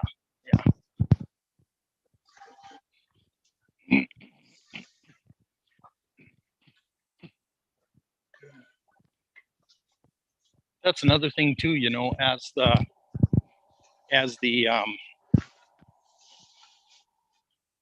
frequency of the earth and the population, human beings, the collective, as that rises, a lot of things like insect overruns and stuff like that is gonna level out. Yeah, sure. You won't get extremes. Mm-hmm. That's funny because as I was walking here just a few minutes ago, I came across what I thought was a stone on the sidewalk, and it turned out to be a grasshopper. So it's kind of funny that should come up now, but yeah. Oh yeah, grasshopper. Wow. Yeah. I haven't seen one of those for a long time. Yeah, I haven't either. But they like it where it's hot and dry, so it doesn't surprise me that I'd find one. Yeah, a lot of stuff will come back, Well, and the other thing is too, you know, those crops that have been destroyed by GMOs, Yeah. like things like wheat and Mhm. corn Mm-hmm. and canola Yeah. and other things like that. The earth is already bringing forth new vegetation to replace that, Mm. like new kinds of fruit. You know, Oh, I'm excited about that. new cereal grain type stuff. Yeah, yeah, yeah.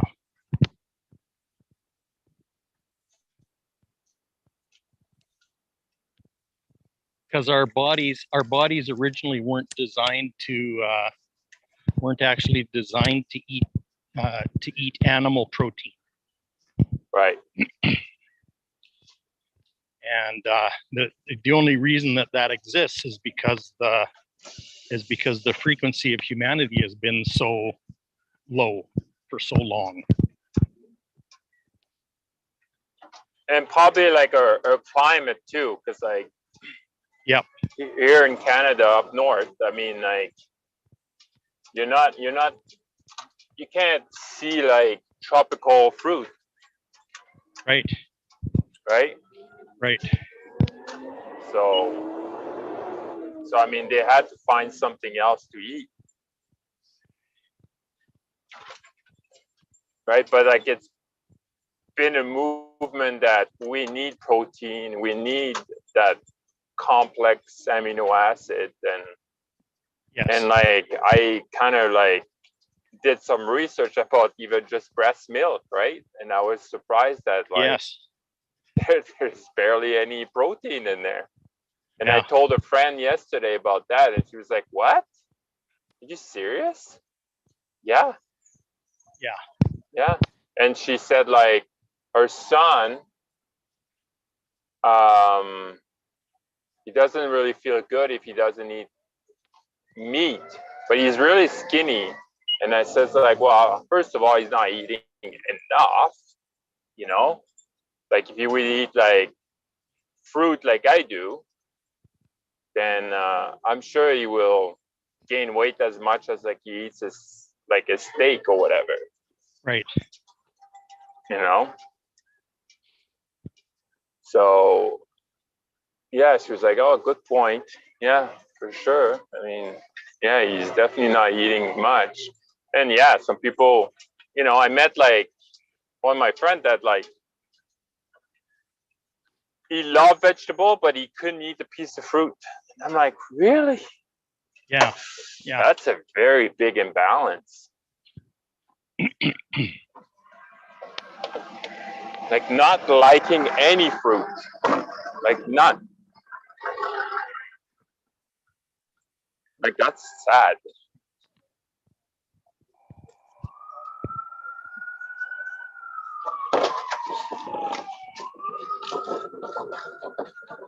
But yeah, based on, I'll send you another video of protein. I think like it was really, Yeah. Awesome. Morning. and yeah, same guy, Yaki again. He's my go-to right now. One of them.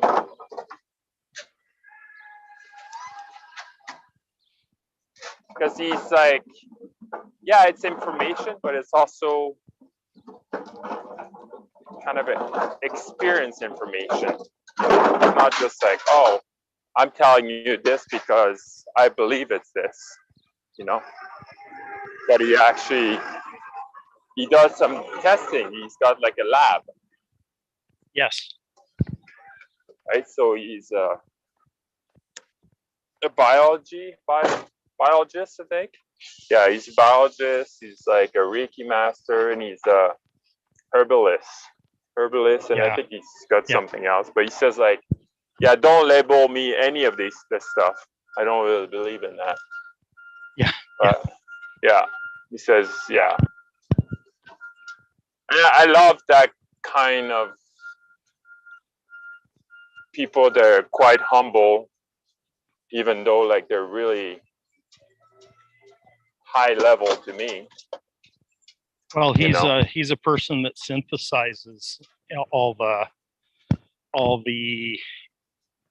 information and wisdom and all that stuff that he's Yeah. absorbed, right? Hmm. And you do that too. Yeah. Yeah, No, exactly. It's just that it's only recently you become aware of that, Yeah. right? Yeah. Because I mean that's true for me too. And here's an interesting thing is, all vegetation on this planet is photosynthesis. Like it synthesizes the energy in light, and it converts that energy into different forms. Yeah. So when you eat fruit, that's energy, that's solar energy that was synthesized into something that you can eat, that is a different form of energy. Well, like the biggest example, it's like you eat a piece of fruit and you don't want to take a nap after. Right? Yeah. But like eat like a piece of chicken, or like eat too much of like the steak. Like I can eat fruit all day and then like I don't feel tired. Yeah. Like we think that, these heavy meal like turkey dinner and stuff, like Yep. everybody's experienced that, right? Like Yeah. There's nobody that I know that like they had like a turkey dinner and they didn't feel like heavy and like sluggish, but we're still doing it. Yeah. It's just No, so but that's interesting. okay. I mean, if you you eat what you eat. Yeah. No, for sure. There's no. But for me, I'm just paying attention. My body tells me what to eat, when to eat. Yeah. All that kind of stuff, and it's very different from the clock. Yeah.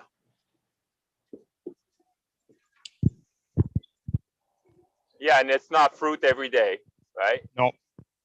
Well, it's different kinds of things. Right. Like, like you were talking about eating fruit and eating fruits that contain sunshine. The highest sunshine juice. Okay, what's very interesting is, since I've lived in this neighborhood over the past 3 months, there's almost an unlimited supply of citrus fruit. Like I know of 5 or 6 really good grapefruit trees. So what kind of tree? Grapefruit. Oh, grapefruit. Oh. Yeah. So I'll eat like a couple of grapefruit a day, right? Oh yeah. Because it's here. You know what I mean? Yeah.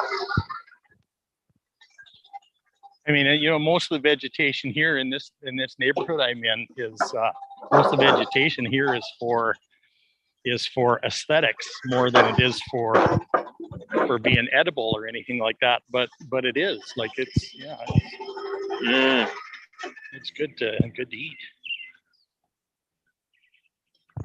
Well, to me, having these citrus fruit, it's abundance. Right. That is abundance for me. Well, and that's how I look at this. That's how I look at this too. Is the fruit trees in this neighborhood? Is that's like, here I am. I find myself in this neighborhood, and I have access to this, this source of citrus fruit, and I go like, holy shit. That's abundant, pure and simple. Yeah. I never planned that when I ended up here. Yeah.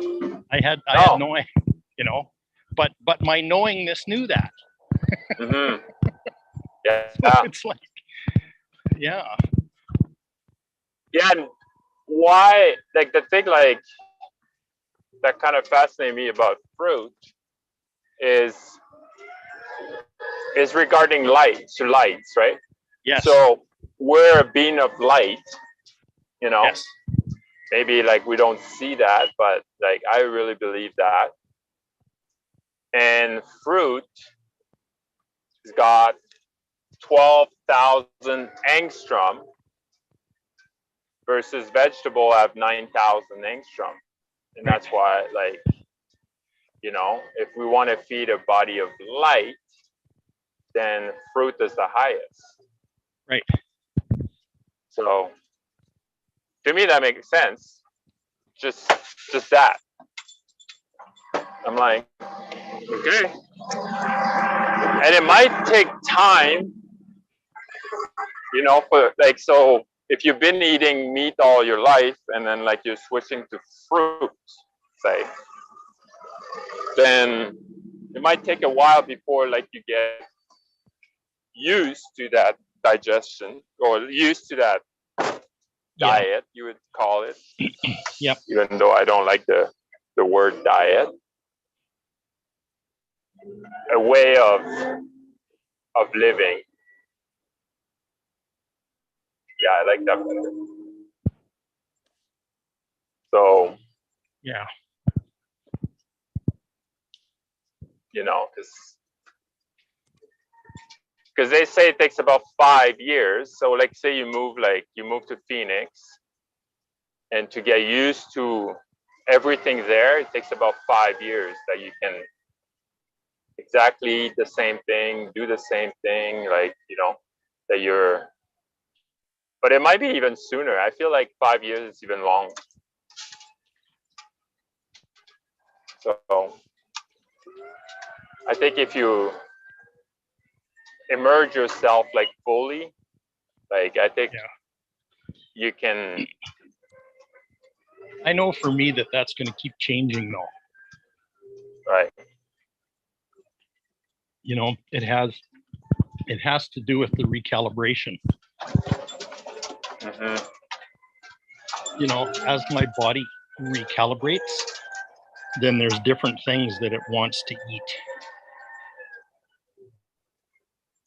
You know, and different amounts and different times of day and all that stuff is adjusting. It's recalibrating. It's readjusting itself.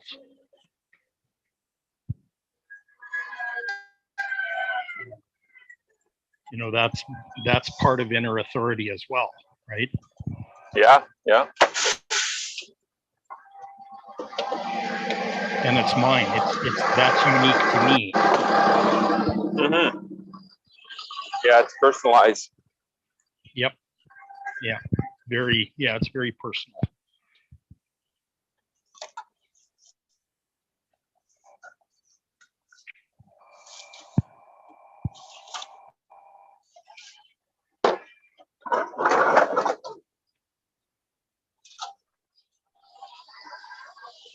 Yeah, there's a company called Biome. Have you heard about them? Yes. I think. So what they're doing, so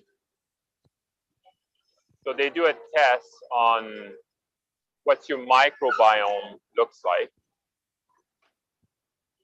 And then based on that, then they can tell you like which food is good for you and which food is not good for you. And they also have personalized like vitamin plan, which is, I don't know vitamin, like I'm on the fence with vitamins now, you know. Yep. I like better with the food, but so, but it's kind of interesting. So they take like your stool sample and then like they analyze it and then they tell you, okay, well, this food is good. This one you should avoid, and then this one you can eat it moderately. So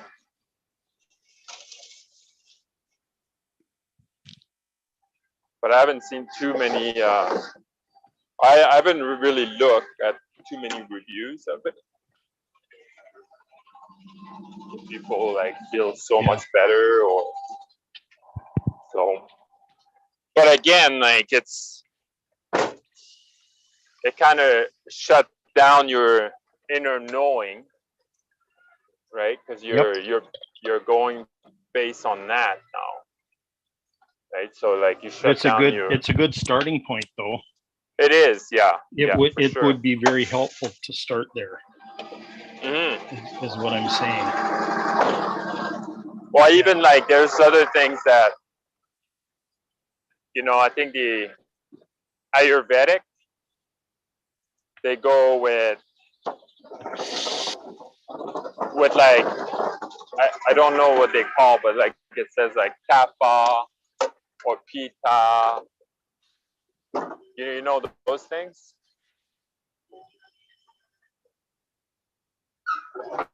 So different types. So like if you're like say like a pitta, that means you're really fire, so you should have more cooling food Yeah.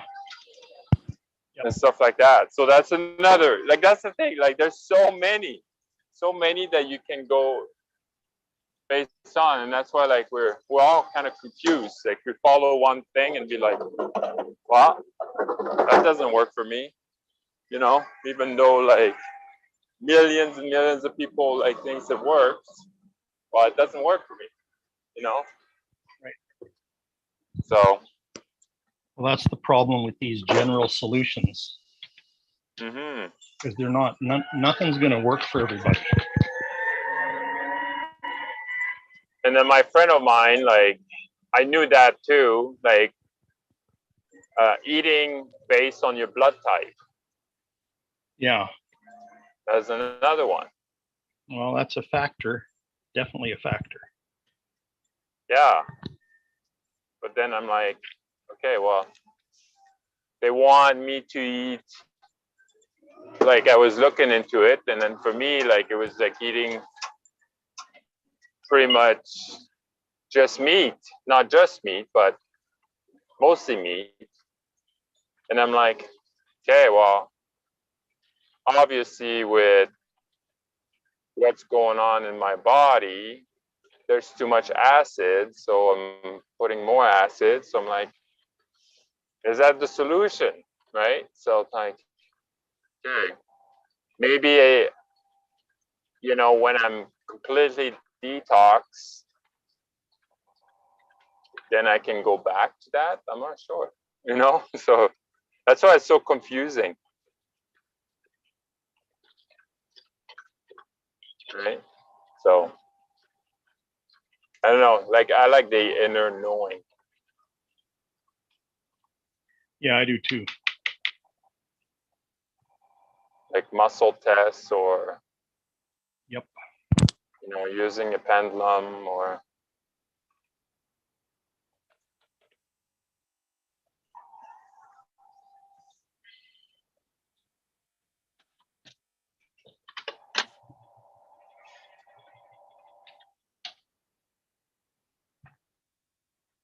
what are you up to today?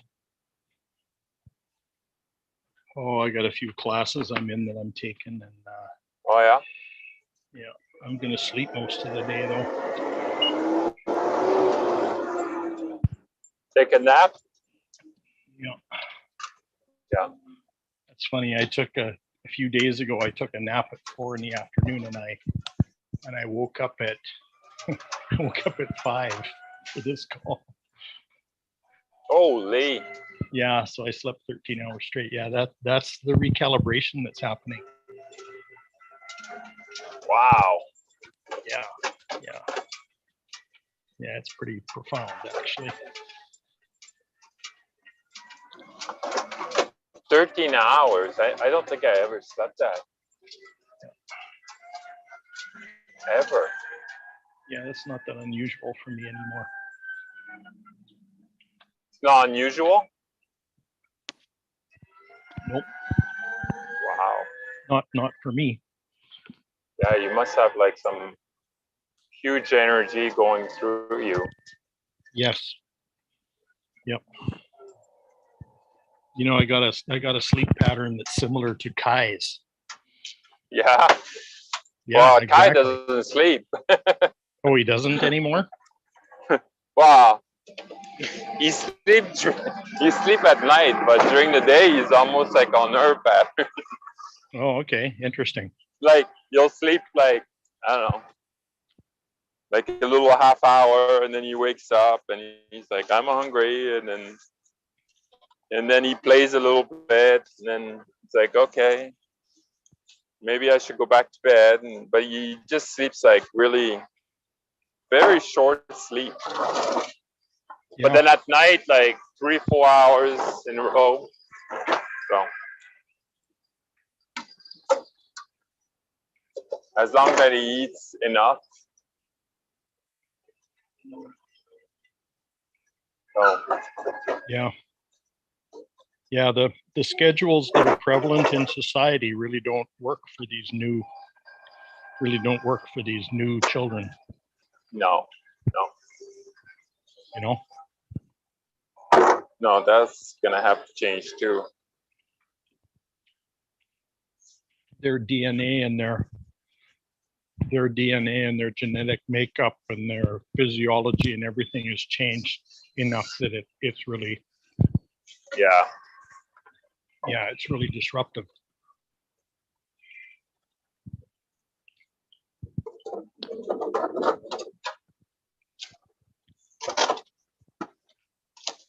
My son's autistic. Right, you were and saying? yeah, Yeah. and people like that aren't really comfortable in a set schedule. Yeah. Very spontaneous. Well, pretty much anybody that's a conceptual thinker tends to be spontaneous too. Mm. And so my wife drilled into him to be a 9 to 5er. Yeah.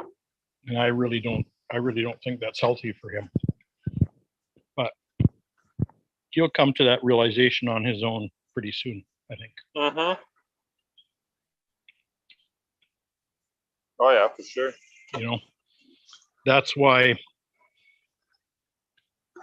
I did contract work all my life. And so that I could dictate my own schedule when I worked and when I work, when I sleep, when I do all that stuff. Right. Well, you're a lot more productive too. Well, exactly. Right. I know I'm a morning person, but I know some people that they can't function in the morning, but at night they can't go to bed. They're just, you know. Uh-huh. So. Well, I know I'm primarily a night person, but so getting up at 5 a.m. every morning is kind of a stretch for me. However, I've discovered this whole theta vibration state that I probably wouldn't have discovered had I not gotten up at 5 a.m. every day. Yeah. And we're grateful for it. Well, yeah, exactly. Some big insight. Exactly.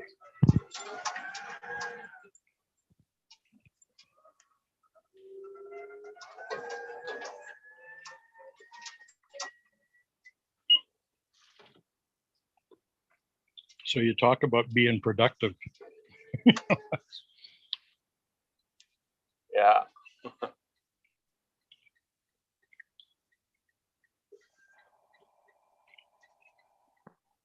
Do, right? Mm-hmm. Yep.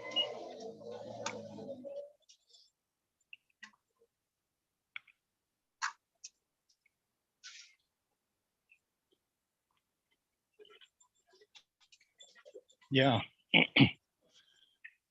Yeah, doing can be a way of avoiding being creative.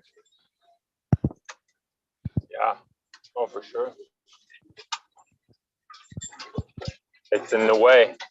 You know, it's just like procrastination gets a bad name because we consider that it's a thing that keeps us from being productive or whatever. Mm-hmm. But actually, procrastination can be a huge advantage because procrastination is about timing.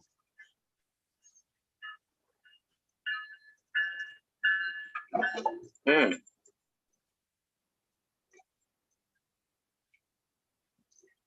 So if you don't feel that now is the time to be doing this, you'll put it off. And I know now that it's my knowingness that actually does that for me. My knowingness tells me, this isn't the optimum time to be doing this activity, this particular activity. Right. You know, so that's inner authority too. It comes down to it. Uh-huh.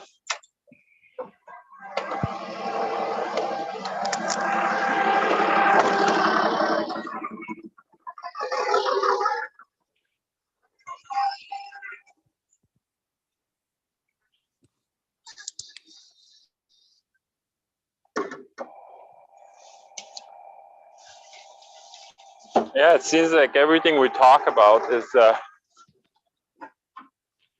all about like going inward. Yep.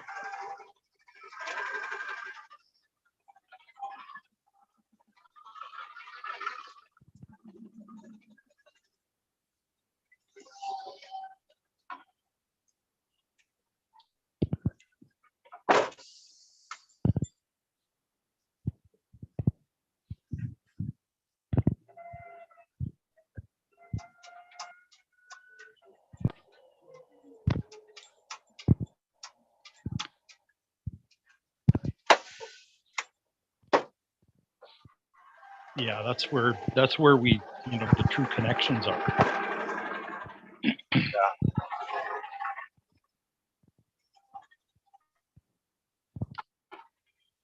You know, heart to heart, heart to field.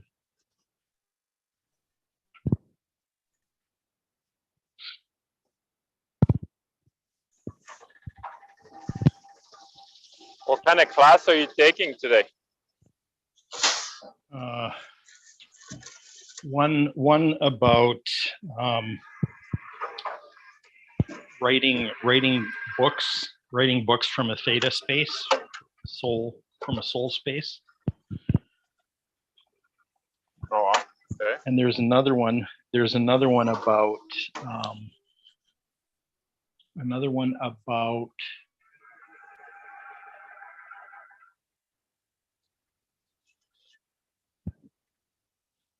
about creating a membership site and branding. Mm.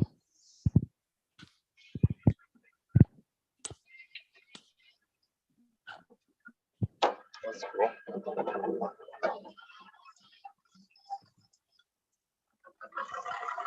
Not my interest, but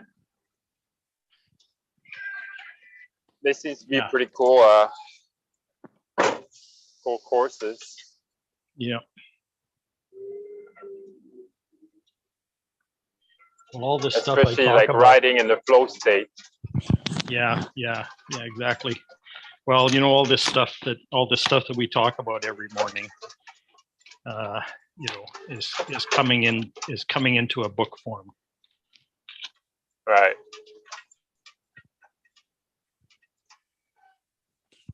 Yeah.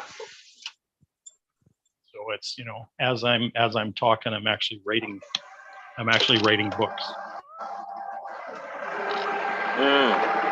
Although I'm not actually writing.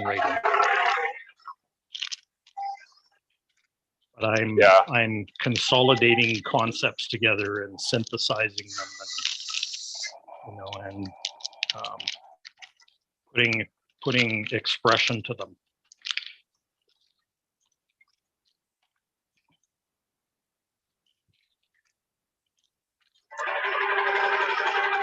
Which is actually a form of true manifestation, by the way. Yeah. Yep.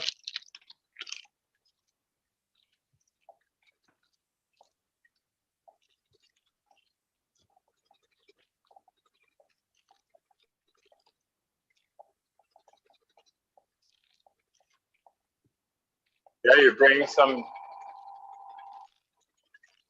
something new in existence. Yep.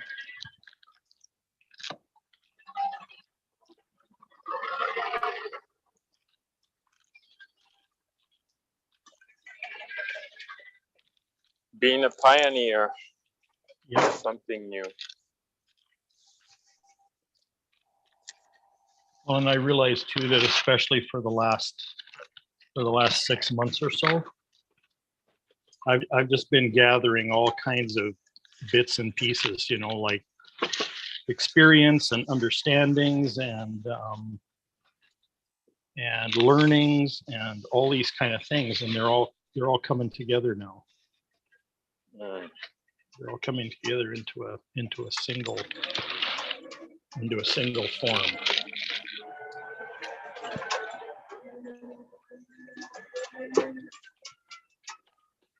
And a lot of these things a few months ago seemed to be unrelated to each other. And now all of a sudden they're not unrelated. They're very closely related. They're all intertwined with each other.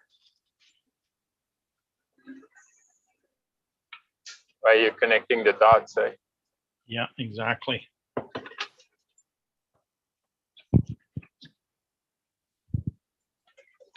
They're all part of the same thing.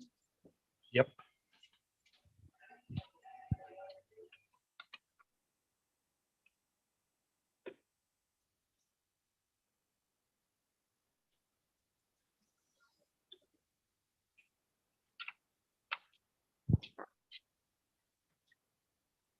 Yeah, it's all about consciousness. Yep. Yeah, consciousness and awareness. Yeah. Because like, yeah, I was listening to podcasts, and then like this guy was saying like the Canadian are angry. They're really, really angry. I think it's something that Trudeau said, you know, that's saying that like you never push vaccination into people and whatnot. So and he says like they're really, really angry. He says like something's gonna happen, something's gonna blow. And I'm like, inside of me, I'm like, nice, we're moving up in consciousness. Like, even though we think like angry is bad, but it's actually moving in the right direction, because we were in fear before. Yeah. So now we're angry. So, you know, it's actually, at least like there is some Is that energy. a step up? Yeah. Is it? Well, I think so. I think so, because like fear, like you're so contracted. But when you're angry, at least like you're building energy. You know, it's just like we just gotta send it in the right direction, right? Because angry is not, to me, it's not a bad emotion. Yeah. Are you using David Hawkins' spectrum for this? Yeah. Okay. Yeah, Yeah. I'm just looking it up again because I kind of forget what's there. Because I think it's shame, fear. Shame is I think it's the lowest. Shame, guilt. Shame was the lowest. Guilt, apathy, grief, fear. Apathy, grief, fear. So fear is pretty low. Then he's got desire, which is kind of weird. Really? Desire there? Oh. Mm-hmm. And then anger.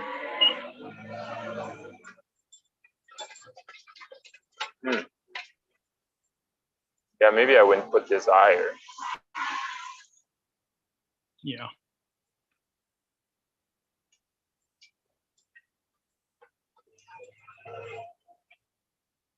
But yeah, anyway, so it's anger is higher. Fears below anger. Yeah. Yeah.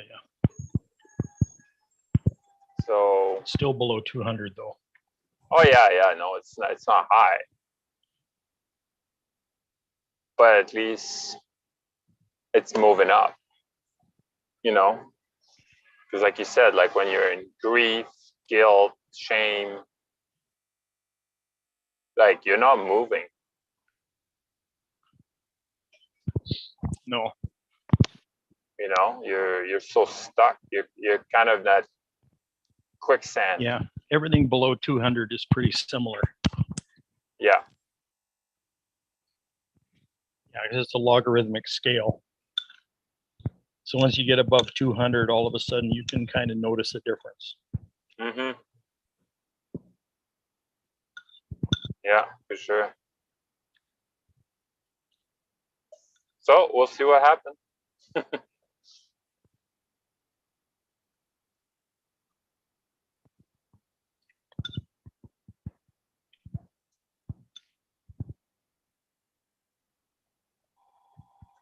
Yeah. I mean, like in my head, we already, or in my head or in my heart, we already won. I mean, humanity in general. Yeah.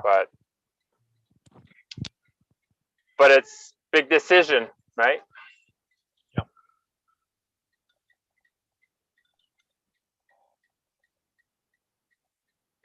Big decision.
Yeah, when you realize that our reality is actually operating in those lower frequencies, it's you know, it's enlightening and liberating at the same time. Mm-hmm.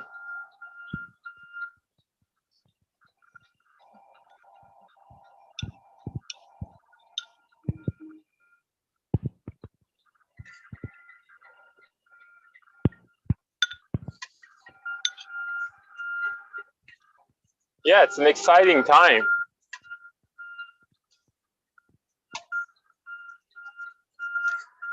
You know, I can't remember who said that. I think it was Dolores Cannon said like, you know, you have no idea like how many souls are cheering for you right now. Mhm. You know, you choose to be here during this time because they haven't seen that kind of event for like long freaking time. Well, an event like this has never happened on Earth before. Yeah. Or it never happened. Yeah. So even though like he, In fact, an event like this hasn't happened in the cosmos before.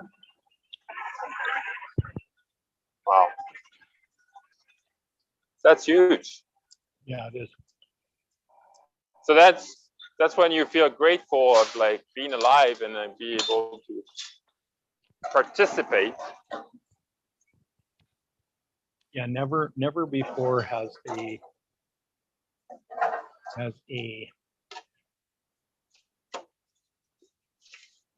civilization, I guess you could call it, being this deep into dark and heavy energy before. Mm. And they That's- throw that's- everything at us, that's for sure.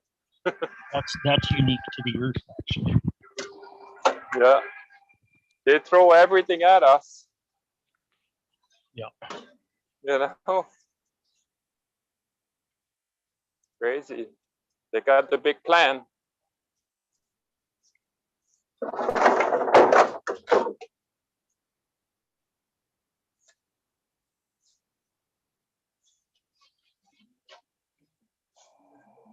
But we can only survive if we get together.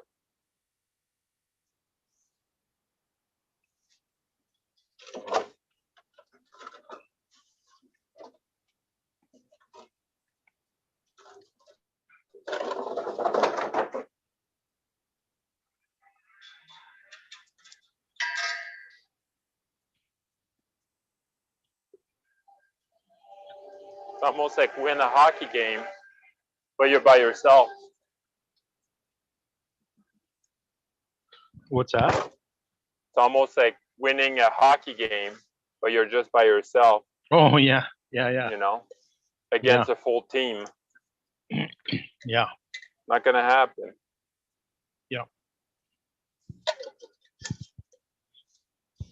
Well, I don't care how good you are. You don't win the game by engaging in it. Yeah. You rise above it. Yeah.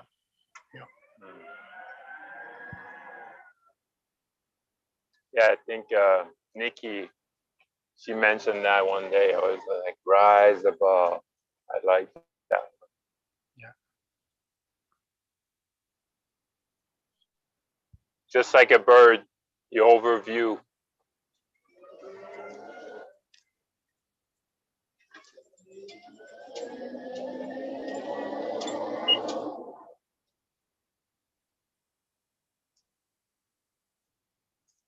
Yeah. So you design and you conceive of a new game, a whole new game to play.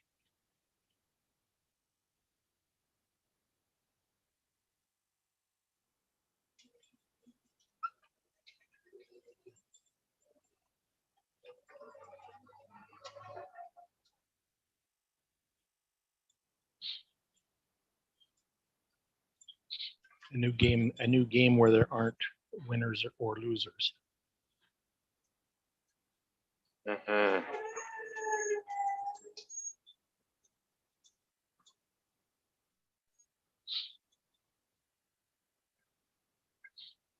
It's a tide.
Hmm. Still there? Yeah, I am. Just getting ready to, I'm going to the dump here.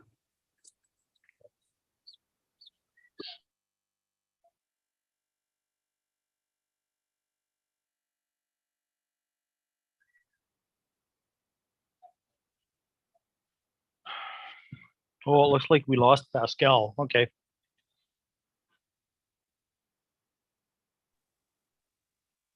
I just wondered that, why Ken? only one head was showing up on my screen. I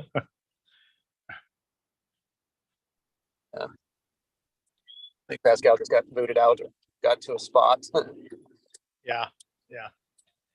I just had a real epiphany around e-learning.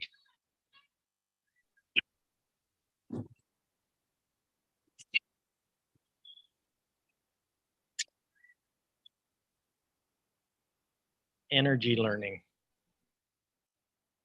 Wow.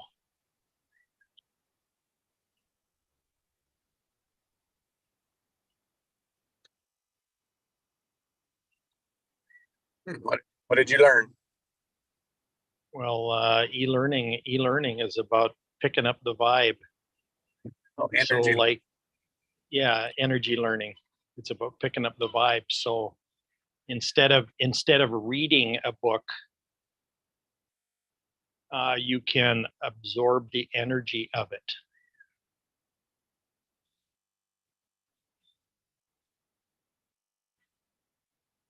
For example,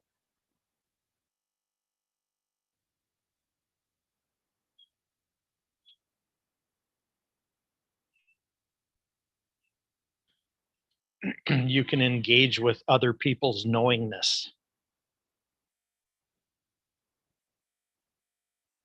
and learn from it.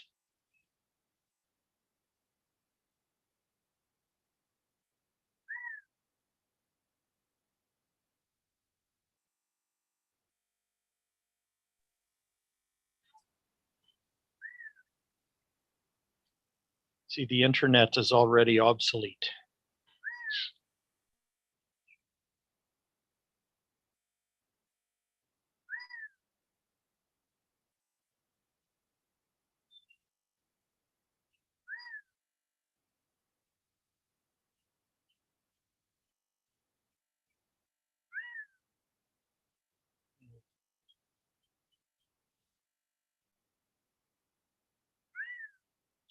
Wow, this is fun.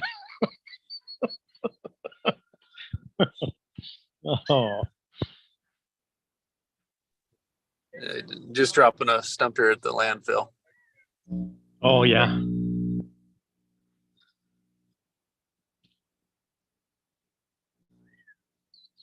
So do you have to sit in line forever at your landfill?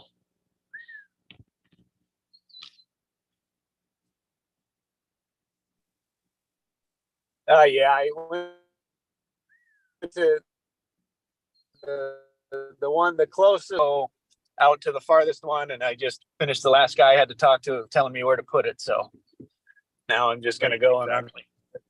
yeah. Yeah. So now I unload it and then I'm done. I was afraid, dang it, I hope I don't have to cut it again. Yeah. Yeah. Exactly. But I see a bunch of big ones, bigger than mine even. So that's where I'm Good. going to go put it. That's a good sign. Right. Right. Yeah. Bigger. What are you dumping off? Oh, I took out we had to the orange tree was dead. So Right. So I took out the stump finally last night, dug it all out, and so that's what I'm dropping. Oh, wow. That's a lot of work. Yeah. But it's done. Hmm. Cool. Yes. Let me push this out of the back and I'll be back in.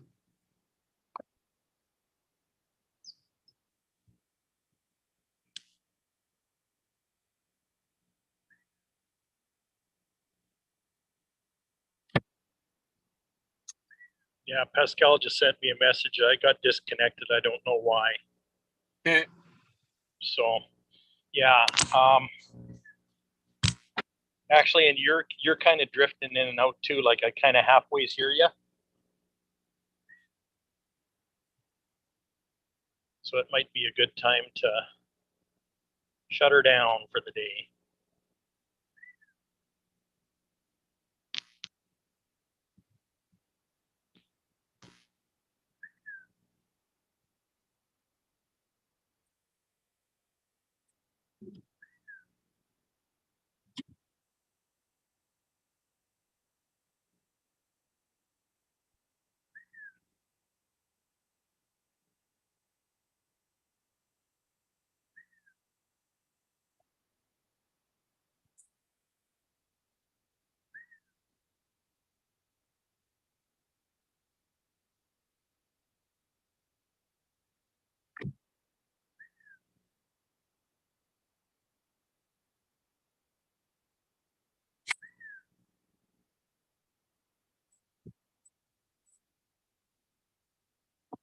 All right. That's done. Yahoo! Yeah. Well, an hour longer than I was hoping for. Yeah, well, exactly. Anytime you're dealing with refuse of any kind, it tends to be like that. Yeah. Yeah. Yep. And I don't do it enough to know the rules, right? Yep. Yeah, exactly. And most of the people in the lineups don't know the rules either. So that's that's one of the obstacles. Yeah, sure. Yeah, when nobody knows the drill, it's kind of like, okay. Yeah. It always takes longer. It does. It does.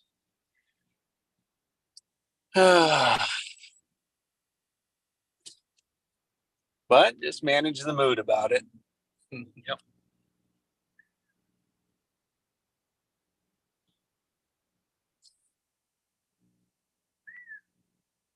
Yeah, I got a message from Pascal that said he got booted out and he doesn't know why. So he must have disconnected somehow. So